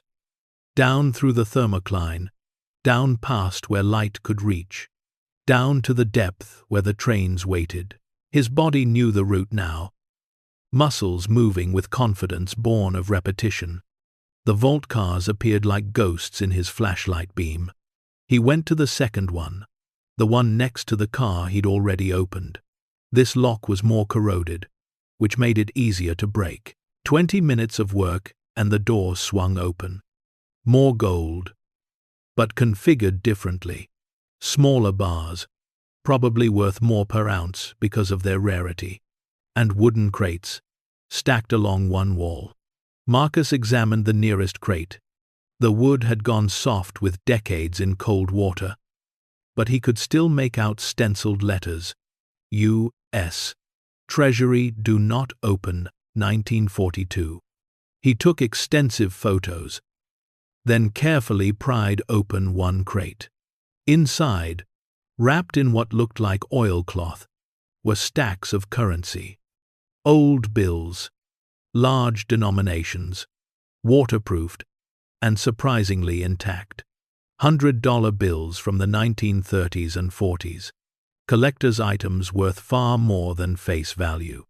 Another crate held something different. Bonds. U.S. Treasury bonds. Each one worth thousands at face value, potentially millions in today's market. Marcus photographed everything, his mind reeling at the scope of wealth hidden here. He checked his dive computer. Time to move to the third car before he had to ascend. The third vault car was buried deeper in silt, requiring excavation. But when he finally got it open, what he found made him forget to breathe for a moment. Not gold. Not currency. Documents. Leather portfolios, waterproofed and sealed, stacked neatly on racks. Marcus carefully extracted one and opened it. Inside were papers, letters, what looked like classified memos. Even through the water and the decades, he could see official seals, presidential letterhead, signatures that might belong to people who shaped history. This wasn't just money. This was history itself. Primary documents from the highest levels of government during World War II, things that could rewrite historical understanding if they were real, if they were significant. Marcus photographed everything he could, but he knew he'd need expert historians to properly evaluate what he was seeing. This was beyond his expertise, beyond even Daniel's probably. His air gauge warned him it was time to surface. He carefully closed the vault car and began his ascent, mind spinning with implications. Gold was one thing, but classified documents from World War II, that was potentially explosive in ways he couldn't begin to calculate. As he broke the surface and climbed into his boat, he found he wasn't alone. Another boat had anchored nearby. A man stood in it, watching him with binoculars, not hiding, just openly observing. When he saw Marcus looking, he lowered the binoculars and waved. Something cold settled in Marcus's stomach. This wasn't casual. This was deliberate. The man started his engine and motored closer. He was older, maybe 60, with silver hair and the kind of tan that came from money and leisure time, not work. He wore expensive casual clothes and a smile that didn't reach his eyes. "Beautiful morning for a dive," the man called. Marcus didn't respond, just watched warily. The man pulled his boat alongside Marcus's. "I'm Richard Castellano. I represent certain parties who are very interested in your activities here on Lake Meridian. I don't know what you're talking about. Please, let's not play games. You've been diving the train wreck site repeatedly. You've opened at least one vault car, and judging by how long you were down just now, I'd guess you've opened more." Castellano's smile remained pleasant, but his eyes were calculating. "My clients would like to make you a very generous offer for detailed information about what you've found. Your clients can go to hell. That's not very friendly." Castellano reached into his boat and pulled out a folder. "We're prepared to offer you $2 million cash for coordinates, photographs, and access to your findings before you report them to any authorities." Marcus's hands clenched on his gunwale.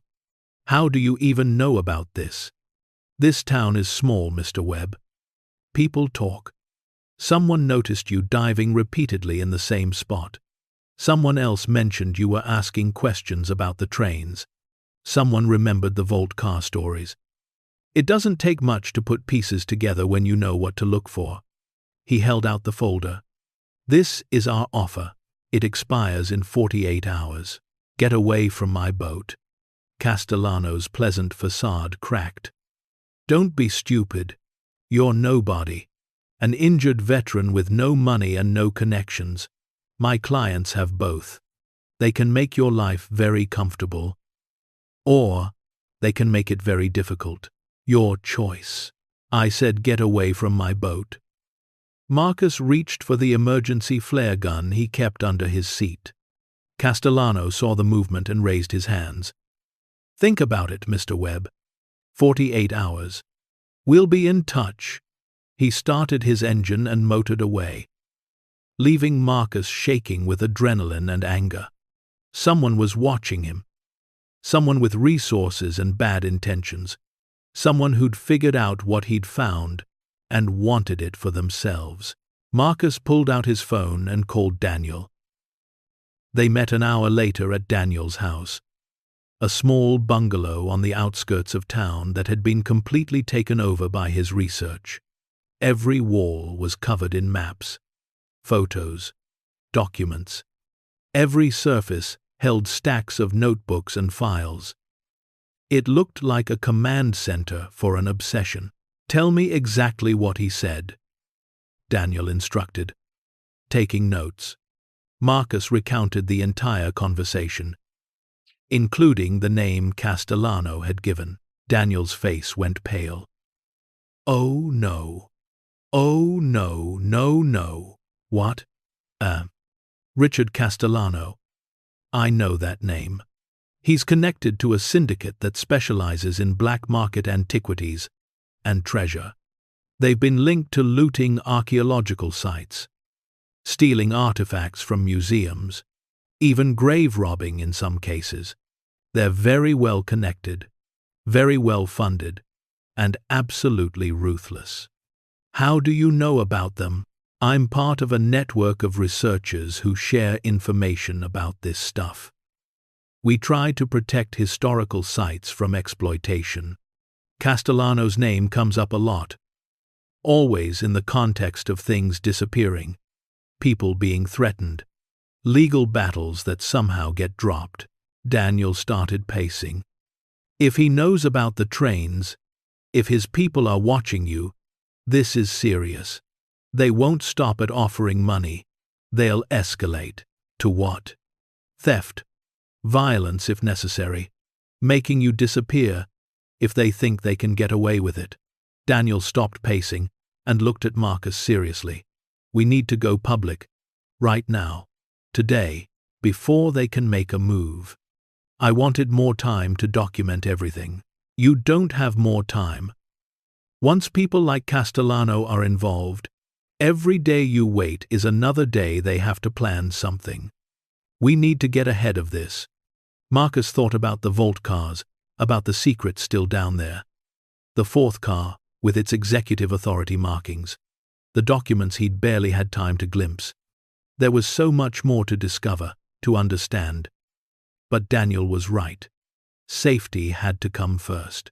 Who do we call? Marcus asked. I have contacts at the FBI. Agents who specialize in art crimes and historical theft. They'll understand the significance, and they can provide protection while this gets sorted out. Do it. While Daniel made calls, Marcus sat in the living room, surrounded by 32 years of research. Photos of the trains from old newspapers. Witness statements painstakingly transcribed. Maps and diagrams and timelines. This was Daniel's life's work, his obsession that had cost him his marriage and his career. And now, finally, it was being vindicated. But at what cost? Marcus thought about his quiet life in Meridian. The small cabin, the odd jobs, the slowly healing wounds. All of that was about to explode. Once the FBI got involved, once the story went public, his anonymity was gone. Forever. Was the treasure worth that price? Daniel came back into the room. They're coming. 2 agents from the Columbia field office. They'll be here in 3 hours. They want to hear everything. See all your documentation, and they're prepared to provide federal protection if needed. This is really happening, Marcus said quietly. Yeah, it really is. Daniel sat down across from him. How are you feeling? Terrified, excited, like I'm about to step off a cliff, and I don't know if there's water or rocks at the bottom. That's probably accurate. Daniel leaned forward. But Marcus, you need to understand something. What you've found, it's important. Not just because of the money, but because of what it represents. This is a piece of American history that was lost, and then deliberately left lost. You're bringing it back to light. That matters. Whatever complications come from that, it's still worth doing. Marcus nodded, but doubt gnawed at him. He thought about the 3 crew members who'd died when the train went down, about the families who'd lost sons and fathers and husbands, about the soldiers who'd guarded that train, who'd probably died in the war fighting to protect the country that had shipped that gold, about all the lives that had touched that cargo, been shaped by it, ended because of it. Did he have the right to profit from their tragedy? His phone buzzed. Sarah. Hey, you okay? Daniel called and said something's happening. I'm at his place. FBI is coming. It's getting real. Want me there? Marcus realized he did. Very much. Yeah. If you can. Give me 20 minutes to close up the diner. While they waited for Sarah and the FBI agents, Marcus and Daniel went through his photographs in detail, organizing them chronologically, creating a proper documentation of everything he'd found. The gold in the first car, the currency and bonds in the second, the documents in the third, the mysterious fourth car he hadn't opened yet. When you do open that fourth car, Daniel said, studying the photos of its exterior, I want to be there, or at least on comms. That executive authority marking, it means whatever's inside is going to be significant, beyond just material value. Assuming they let me open it at all, the FBI might seal the whole site as evidence or classified material. Maybe. But they might also want you to help with recovery. You're the only one who knows the site, who has the skills to dive it safely. They'd be smart to work with you instead of against you. Sarah arrived carrying bags from the diner.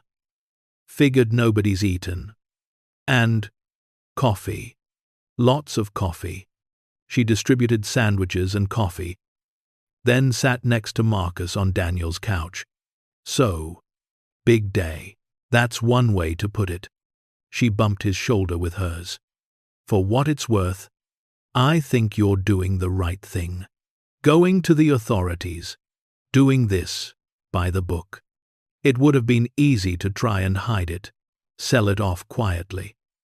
But you didn't. I considered it, Marcus admitted, but you didn't do it. That's what matters. The FBI agents arrived exactly on time. Special Agent Morrison and Special Agent Kelso, both in their 40s, both with the kind of serious competence that came from years of complex investigations. They listened to Marcus's story without interrupting, reviewed his documentation, asked pointed questions about Castellano and the threat. This is significant, Morrison said when they'd seen everything. Both the historical find and the criminal element. We'll need to take several actions simultaneously. She pulled out a tablet and started making notes. First, we provide you with protection. Castellano's people won't try anything if they know federal agents are watching. Second, we notify the Treasury Department and get their assessment of the cargo. Third, we begin building a case against Castellano's syndicate for attempted theft of federal property. What about Marcus's finder's rights? Daniel asked. Salvage law? Maritime precedent? That'll be sorted out. But it's a legal process that takes time. Treasury will probably claim ownership initially. But there are precedents for substantial finder's fees in cases like this. Kelso looked at Marcus. Realistically, even if they gave you only 10%, you're looking at millions of dollars. But it could take years to sort out. I don't care about the money, Marcus said, surprising himself by meaning it.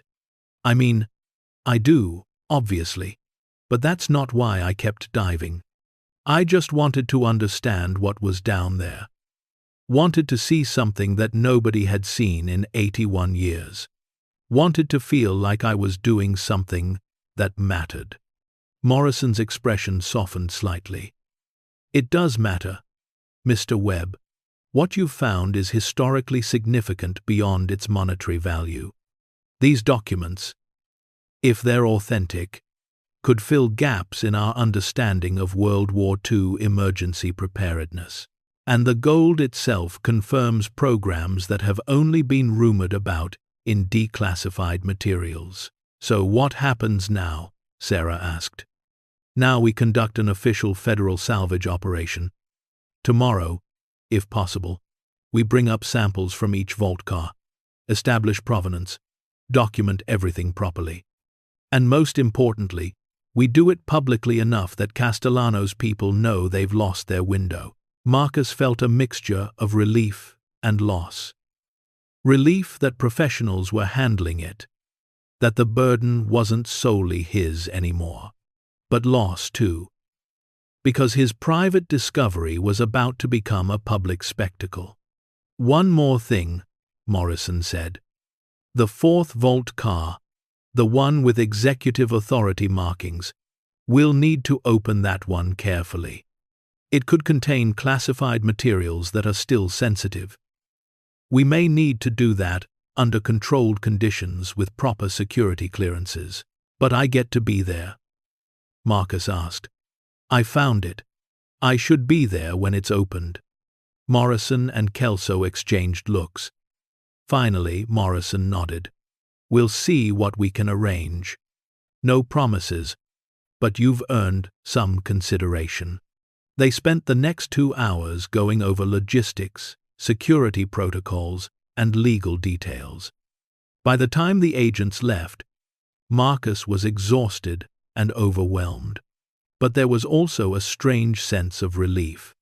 The secret wasn't his alone anymore. The weight had been shared. Sarah stayed after everyone else left. She and Marcus sat on Daniel's back porch, watching the sun set over the distant lake, not talking much, just being present for each other. "Your life's about to change completely," Sarah said eventually. "I know. You scared? Terrified? Good. Means you're smart." She leaned her head against his shoulder, a gesture that felt natural despite being new. "But you're not alone. Whatever comes next, you've got people. Daniel, me, probably half the town once word gets out. We take care of our own here." Marcus felt his throat tighten. "Why? Why do you care what happens to me?" Sarah was quiet for a long moment. "Because I see you, Marcus. I see someone who's been fighting his way back from something dark. Someone who's been trying to figure out how to live instead of just survive. And I know what that's like. After my divorce, after my mom died, I spent 2 years just going through the motions. Existing but not really living." She lifted her head to look at him. "Then, one day, I realized I had a choice. I could keep being the person grief and disappointment had made me. Or I could choose to be someone else.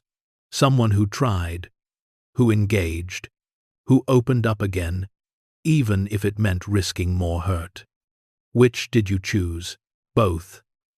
Some days I'm still that closed-off person. But more and more, I'm choosing to try, to connect, to care." She smiled. "You showing up at my diner all haunted and hurting, slowly getting a little less broken each day, that helped me choose the better version.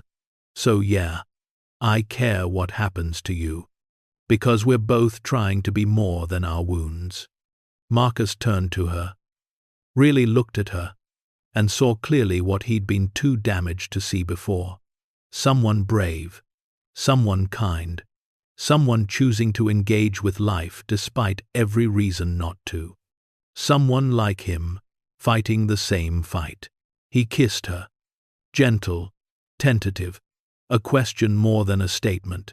She kissed him back, and for a moment, the world narrowed to just that connection, that choice to be vulnerable, to try. When they pulled apart, Sarah was smiling. "Took you long enough. Had some other things on my mind. $1 million mysteries, federal investigations, criminal syndicates. Fair enough. But maybe after all this settles, we could try being 2 regular people who get dinner sometime. I'd like that." They sat together as darkness fell, and for the first time since finding the trains, Marcus felt something other than excitement or fear. He felt hope, not just about the treasure or the discovery, but about life.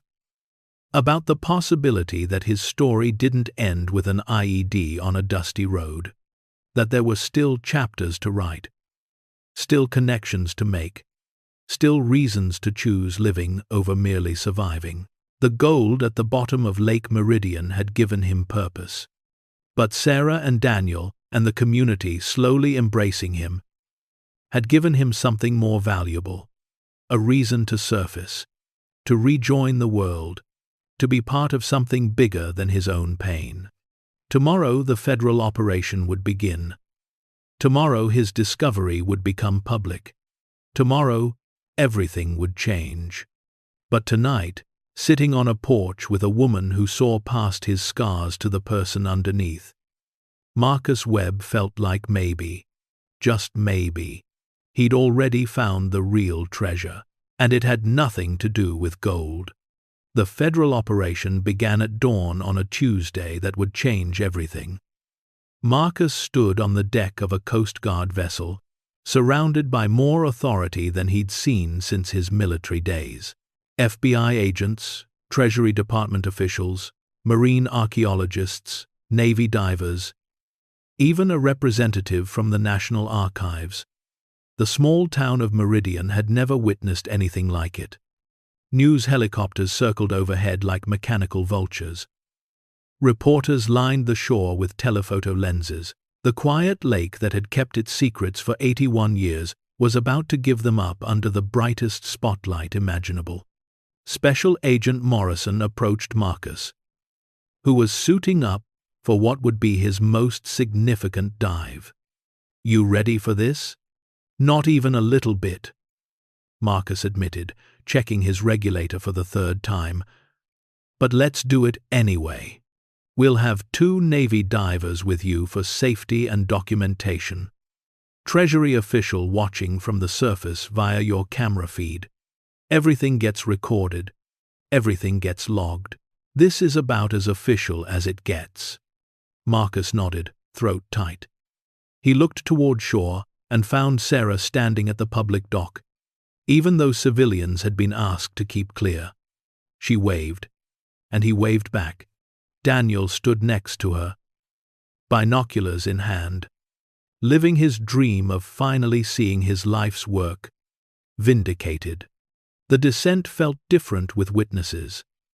Marcus led the way, 2 highly trained Navy divers, flanking him, everyone's camera feeding live footage to the surface. At 190 feet, the train graveyard appeared in their lights, and even through the grainy video feed, people on the surface gasped. The locomotives looked even more imposing on camera. These massive industrial dinosaurs, frozen in their underwater tomb. Marcus led the team to the first vault car, the one he'd already opened. The Treasury official watching from the surface instructed them to extract samples for authentication. They worked methodically. Gold bars lifted carefully into mesh bags, currency bundles sealed in evidence containers, everything tagged, logged, documented, with a precision that would make any military operation proud. When they moved to the second vault car, Marcus helped the lead Navy diver break the lock he'd already compromised, revealing the bonds and additional currency. The third car, with its documents, required even more care. They extracted only 3 portfolios, enough for authentication without risking damage to the rest. Those would need climate-controlled recovery with proper archival expertise. Finally, they approached the 4th vault car, the one with executive authority markings, the mystery that had haunted Harold, that had captured Daniel's imagination, that represented the final secret. "Stand by," Morrison's voice crackled through their comm system. "We need clearance before opening that one." They waited, suspended in the dark water, while calls were made to Washington. Minutes stretched into what felt like hours. Marcus floated next to the sealed car, his hand on its cold surface, feeling the weight of history beneath his palm. "Clearance granted," Morrison finally said. Open it. The lock on this car was more sophisticated, more resistant. It took Marcus and one of the Navy divers working together 20 minutes to compromise it. When the door finally swung open, their flashlights revealed a sight that made even the seasoned professionals pause. Not gold, not currency. This was something else entirely. The car was organized like a mobile command center. One side held gold, but not bars, coins. Thousands of rare gold coins in sealed containers. The other side held smaller lockboxes, each labeled with codes. And in the center, in a reinforced cabinet, sat leather document cases and something unexpected. A sealed metal trunk, maybe 3 feet long, marked with presidential seals and warning labels about classified materials. "Do not open the trunk," Morrison ordered immediately. "That requires additional clearances we don't have. Document it, photograph it, but leave it sealed. Extract everything else for authentication." They worked for another 40 minutes, carefully removing items, cataloging, preserving. The coin containers alone were spectacular. Marcus caught glimpses through the clear panels, double eagles from the 1800s. Rare mint errors, coins that collectors would kill for. Each container represented a fortune beyond the gold content. When they finally surfaced, the boats erupted in controlled chaos. Officials swarmed the recovered materials, already beginning authentication procedures. The Treasury Department representative, a stern woman named Dr. Elizabeth Hartwell, examined the first gold bar under magnification, checking stamps and serial numbers against records she'd brought from Washington. "Authentic," she announced after 15 minutes. 1942 mint, part of the Philadelphia Reserve transfer. She looked up at Marcus with something approaching awe. "Mr. Webb, you've found something we thought was lost to history." Over the next 3 days, the authentication process continued. Experts from the Treasury Department, the Smithsonian, and private numismatic authorities examined every item. The gold was real. The currency was real. The bonds were real and still technically valid. Their accumulated interest worth millions. The coins were museum-quality rarities. Some of them, one-of-a-kind pieces that collectors had assumed were melted down decades ago. The documents from the third vault car proved to be correspondence between President Roosevelt and his cabinet regarding emergency preparedness, contingency plans for government evacuation, financial strategies for maintaining the war effort if America fell, historical gold that scholars would study for decades. And the mysterious trunk from the fourth car? That was transported to Washington under armed guard. Its contents still classified, though rumors suggested it contained everything from presidential emergency codes to bearer bonds worth hundreds of millions to documents that could rewrite parts of World War II history. On the fourth day, Dr. Hartwell called a press conference at Meridian's tiny town hall. Every major news outlet in the country sent representatives. The building overflowed with journalists, cameras, and curious locals. Marcus sat in the front row between Sarah and Daniel, feeling like he was watching a movie about someone else's life. After extensive authentication, Dr. Hartwell began, "I can confirm that the cargo recovered from Lake Meridian represents the lost emergency reserve from Transport 7, which derailed on July 17, 1943. The total authenticated value of the recovered materials is $290 million. The room erupted. Questions shouted, cameras flashing, people gasping at the staggering number. $290 million had been sitting at the bottom of a small South Carolina lake for 8 decades. Marcus felt Sarah grab his hand and squeeze. He couldn't breathe, couldn't process. 290 million. Furthermore, Dr. Hartwell continued, raising her voice over the chaos. Under the Abandoned Shipwreck Act and relevant maritime salvage law, Mr. Marcus Webb is entitled to a finder's fee. Given the unique circumstances, the historical significance, and the fact that this cargo was officially abandoned by the government in 1943, the Department of the Treasury has authorized a finder's fee of 30% of the authenticated value. 30%. Marcus did the math automatically, his military training kicking in even through the shock. 30% of 290 million was $87 million. $87 million. His vision narrowed. The room spun. Sarah's hand in his was the only thing that felt real. Additionally, Dr. Hartwell said, there are secondary materials still being evaluated, including the classified trunk, which may increase the total value substantially. Mr. Webb will receive updates as authentication continues. The press conference dissolved into chaos. Reporters swarmed toward Marcus, microphones and cameras thrust at his face. Federal agents had to form a protective barrier. Sarah pulled him toward a side exit, Daniel running interference, and they escaped to Daniel's car parked behind the building.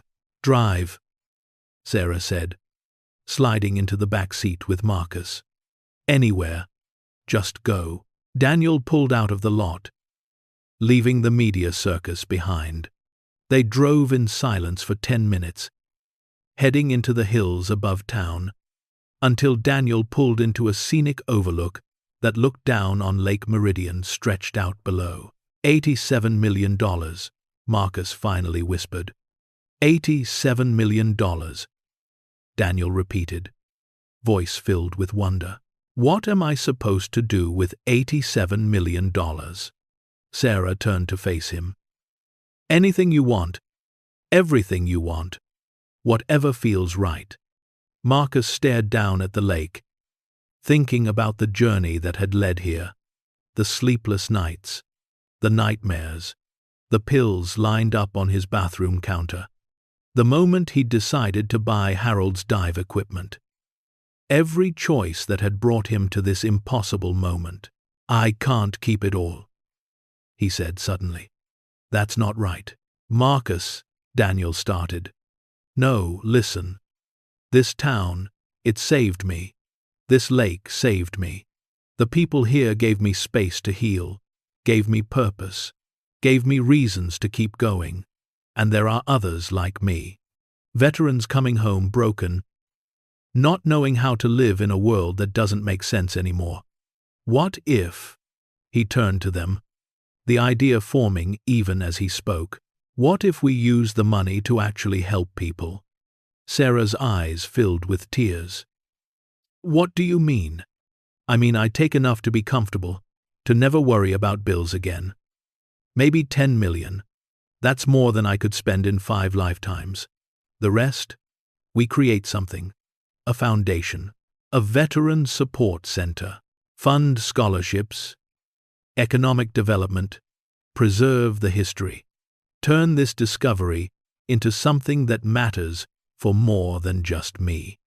Daniel was staring at him like he'd grown a second head. You're talking about giving away $77 million. I'm talking about using $77 million to fix things that are broken. To help people who are broken. To make sure this discovery means something beyond just making one guy rich. Marcus looked at both of them. Will you help me? Sarah kissed him, hard and sudden and full of emotion. When she pulled back, she was crying and laughing at the same time. Of course we'll help you.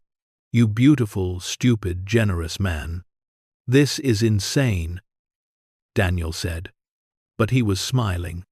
This is the most insane and wonderful thing I've ever heard. Yes, absolutely yes. They stayed at that overlook for hours, planning, dreaming, imagining what could be built with $77 million, and genuine desire to help. A veteran support center that would offer counseling, job training, housing assistance. A maritime museum to preserve the trains and tell their story properly. Scholarships for local students. Economic development. Grants to bring new businesses to Meridian. Environmental protection. For the lake. By the time they drove back to town, they had the rough outline of what would become the Lake Meridian Foundation. The next weeks passed in a blur of legal proceedings, media appearances, and planning. Marcus hired lawyers, accountants, and foundation specialists. He consulted with veteran organizations, historical societies, and community leaders. And through it all, Sarah and Daniel stayed by his side, helping him navigate a world he'd never imagined entering. The formal announcement came on Veterans Day, 6 weeks after the discovery. Marcus stood on a makeshift stage in Meridian's town square, addressing a crowd that included townspeople, veterans from across the state, and media from around the world. "My name is Marcus Webb," he began, his voice steady despite his nerves. 3 years ago, I came home from Afghanistan, broken, physically injured, mentally shattered, convinced my best days were behind me. I came to Meridian to hide, to heal if I could, or at least to hurt in private. He paused, looking at the faces in the crowd.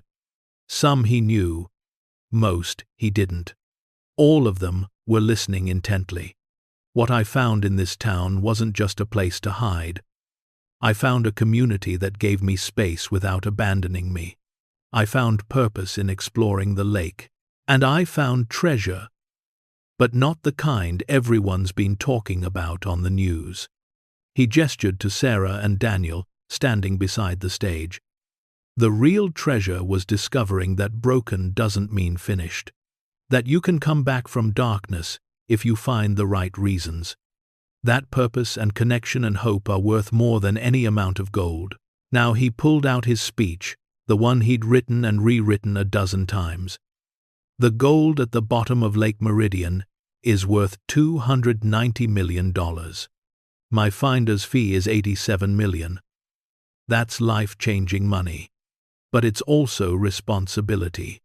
Those trains went down carrying more than cargo. They carried the hope and sacrifice of a generation that gave everything to protect this country. 3 men died when that train derailed. Countless others fought and died in the war those resources were meant to support. His throat tightened, but he pushed through. I can't profit from that sacrifice without honoring it. So today, I'm announcing the creation of the Lake Meridian Foundation, endowed with $77 million. The foundation will have several missions. First, we're building a veteran support center right here in Meridian. Free counseling, job training, transitional housing. A place where veterans can find help without judgment, without bureaucracy, without shame. The crowd erupted in applause, especially the veterans scattered throughout. Second, we're creating a maritime museum on the site of the old train depot. The discovery, the history, the story of what happened here will be preserved and shared. Daniel Reeves will serve as the first director, finally getting the recognition his decades of research deserves. More applause, and Marcus saw Daniel wipe his eyes. Third, we're establishing scholarships for local students pursuing education in history, marine archaeology, engineering, and public service. Fourth, economic development grants to help new businesses start here in Meridian. And fifth, environmental protection for the lake that kept these secrets safe for 81 years and gave me back my will to live. He folded up the speech. The rest, the $10 million I'm keeping, will be more than enough for me to live comfortably to support my family when I have one, to never worry about pills or rent, or whether I can afford to see a doctor. I'm not a saint. I'm taking care of myself. But I'm also trying to take care of others. Because that's what the men on that train were doing. That's what my brothers in Afghanistan were doing. Taking care of each other.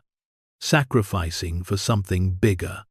Marcus looked directly at the cameras. To every veteran out there struggling like I was, wondering if there's a point to keeping going, I want you to know something. You matter. Your story isn't over. There are people who care, who understand, who want to help. The Lake Meridian Veteran Center will open its doors in 6 months, and we'll be here for you, I promise. The crowd rose to their feet. Applause washing over him like a wave. Marcus stepped back from the microphone, overwhelmed, and Sarah was there immediately, pulling him into a hug while cameras flashed, and the world watched a broken soldier become something else.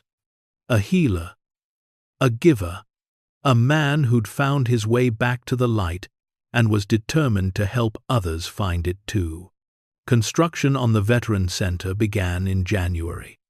The old Whitaker Auto building, abandoned for decades, was purchased and renovated. Marcus worked alongside the construction crews whenever he could, still needing the physical labor, the tangible progress, the sense of building something with his hands. The building that emerged was beautiful and functional. Counseling offices with natural light, a job training center with computer labs and workshop space, a gym for physical therapy and exercise, transitional housing apartments for veterans who needed temporary shelter, a community room for support groups and social gatherings, and in the center, a memorial wall for veterans who hadn't made it home, including the 3 crew members from Transport 7. The museum broke ground simultaneously on the old train depot property. Daniel oversaw every detail, working with architects and exhibit designers to create something that honored the history while making it accessible. The centerpiece would be artifacts recovered from the vault cars, gold bars, currency, coins, documents displayed in climate-controlled cases. But Daniel insisted on more. This isn't just about treasure, he explained to Marcus one afternoon while reviewing blueprints. It's about context, about the men who guarded that train, the families who lost loved ones, the government program that created it, the 81 years it sat hidden, the veteran who had the courage and skill to find it. That's the real story. The museum would tell that story through interactive exhibits, oral histories from local elders, period photographs, and even a virtual reality experience that would let visitors dive to the train site without getting wet. But the most powerful exhibit would be Harold's dive logs, displayed in a glass case with his old equipment, showing that the discovery hadn't been luck. It had been built on the patient, unrecognized work of a man who'd spent his life documenting secrets he knew were important. Even if no one believed him, Harold would have loved this, Louise said, when she visited during construction.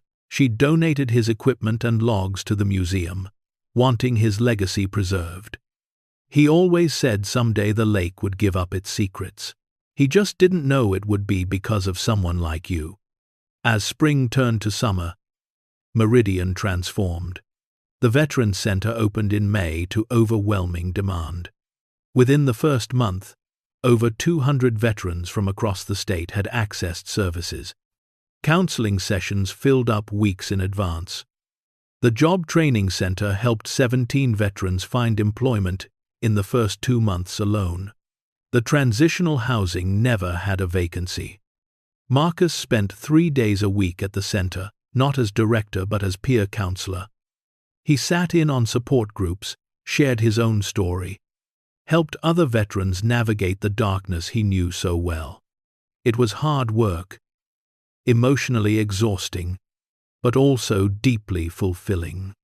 Every veteran who found help was vindication that he'd made the right choice with the money. One afternoon in June, a young woman came to the center. She couldn't have been more than 25. Her eyes hollow with pain Marcus recognized intimately. She sat across from him in a counseling office, hands shaking, struggling to speak. "I was in Iraq," she finally managed. "3 tours. Been back for 2 years. I can't sleep. Can't hold a job. Can't stop feeling like I'm waiting for something terrible to happen." Marcus nodded slowly. "What happened that made you come here today?" "I was sitting in my apartment this morning with a bottle of pills. All of them. Thinking about how easy it would be to just make it stop." Tears streamed down her face. "Then I saw your speech online, the one from Veterans Day, and I thought, if that guy can come back from the edge, maybe I can too. So I drove here instead." Marcus felt his own eyes burn. This was why he'd given up the money. This moment, this woman choosing life, this chance to help someone else climb out of the darkness he knew so intimately. "You're going to be okay," he told her. "Not today, maybe not tomorrow, but eventually. We're going to help you. I promise." She started attending daily counseling sessions. Within weeks, she was enrolled in job training. Within months, she had employment and her own apartment. A year later, she'd be working at the center herself, helping others the way she'd been helped. The ripple effects of one decision, one dive, one discovery, spreading outward like waves. The museum opened on July 17th, the anniversary of the derailment. Over 5,000 people attended the grand opening, far more than the tiny town could reasonably accommodate. Food trucks lined Main Street. Bands played in the town square. It felt like a celebration and a memorial all at once. The exhibit was spectacular. Daniel had outdone himself. Walking through the museum was like traveling through time. From the construction of the trains to their final moment, to the decades of mystery, to the dramatic recovery. The gold on display gleamed under careful lighting. The documents were preserved behind glass, their words telling stories that had been classified for generations. But the part that made Marcus cry was the final exhibit. A recreation of his cabin, complete with the pills on the bathroom counter. Harold's notebook open to the train entries, a wetsuit hanging on a hook, and text that read, "Sometimes treasure finds us when we're not looking for it. Sometimes it saves us when we're drowning." This is the story of a man who dove into darkness and brought back light. Sarah found him standing in front of that exhibit, tears streaming down his face. She took his hand without saying anything, and they stood together while crowds flowed around them, people marveling at gold and history and mystery, never quite realizing that the real miracle was standing right there in front of them. A broken soldier who'd healed himself by helping others. A man who'd found that the treasure was never the gold. It was always the journey, the purpose, the connection. That evening, after the crowds had gone and the museum had closed, Marcus and Sarah walked down to the lake, the same dock where he'd spent so many sleepless nights contemplating whether life was worth living. Now he sat there with the woman he loved, watching the sun set over water that had given him back his life. "Happy?" Sarah asked. "Yeah," Marcus said, surprised to realize he meant it completely. "Yeah, I really am. I really am. No regrets about the money. Not even one." How could I regret using it for something that matters? He turned to her. I was thinking about something. What's that? How you told me I've been getting a second chance every day I chose to keep going. And how you've been choosing the same thing. Choosing to try, to connect, to risk caring again. Yeah. I want to keep choosing that. With you. Not just for now, but for as long as you'll have me. Sarah smiled. And in that smile Marcus saw his whole future. Not perfect, not without struggle, but full of purpose and connection and love. That's convenient, she said. Because I was hoping you'd say something like that. Jun climb. Jun climb. Jun climb. Jun climb. Jun climb. Jun climb. Jun climb. Jun climb. Jun climb. Jun climb. Jun climb. They kissed as the sun touched the horizon. Two wounded people who'd chosen to heal together, built something beautiful from the broken pieces. 6 months later, Marcus stood in front of the Veteran Center at a ribbon cutting for a new wing. The expansion had been funded by unexpected additional revenue. The classified trunk had finally been opened and authenticated, adding another 40 million to the total, which Marcus had immediately donated to the foundation. The new wing would house a physical therapy center, additional counseling offices, and a program specifically for veterans with PTSD and traumatic brain injuries. Everything Marcus wished he'd had access to when he first came home. He cut the ribbon surrounded by veterans who'd been helped by the center. Men and women from every conflict going back to Vietnam. People who'd found jobs, housing, purpose, hope. People who'd chosen to keep living because someone had shown them it was possible.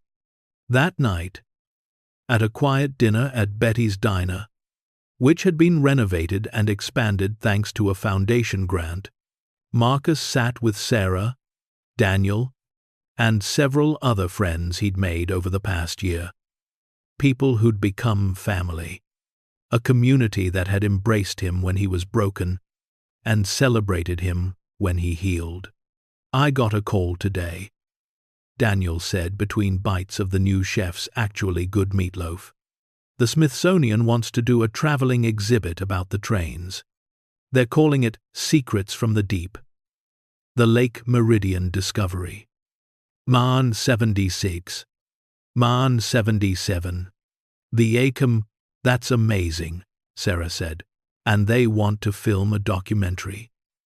About the discovery, the history, but also about what you did with the money, Marcus. About the foundation and the center, and how one man's decision to give instead of take changed an entire community. Marcus shook his head.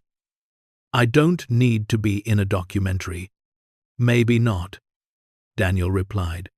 But your story needs to be told, because it's not really about gold or trains or World War II secrets. It's about choosing to do the right thing when you could have done the easy thing. That matters. That inspires people.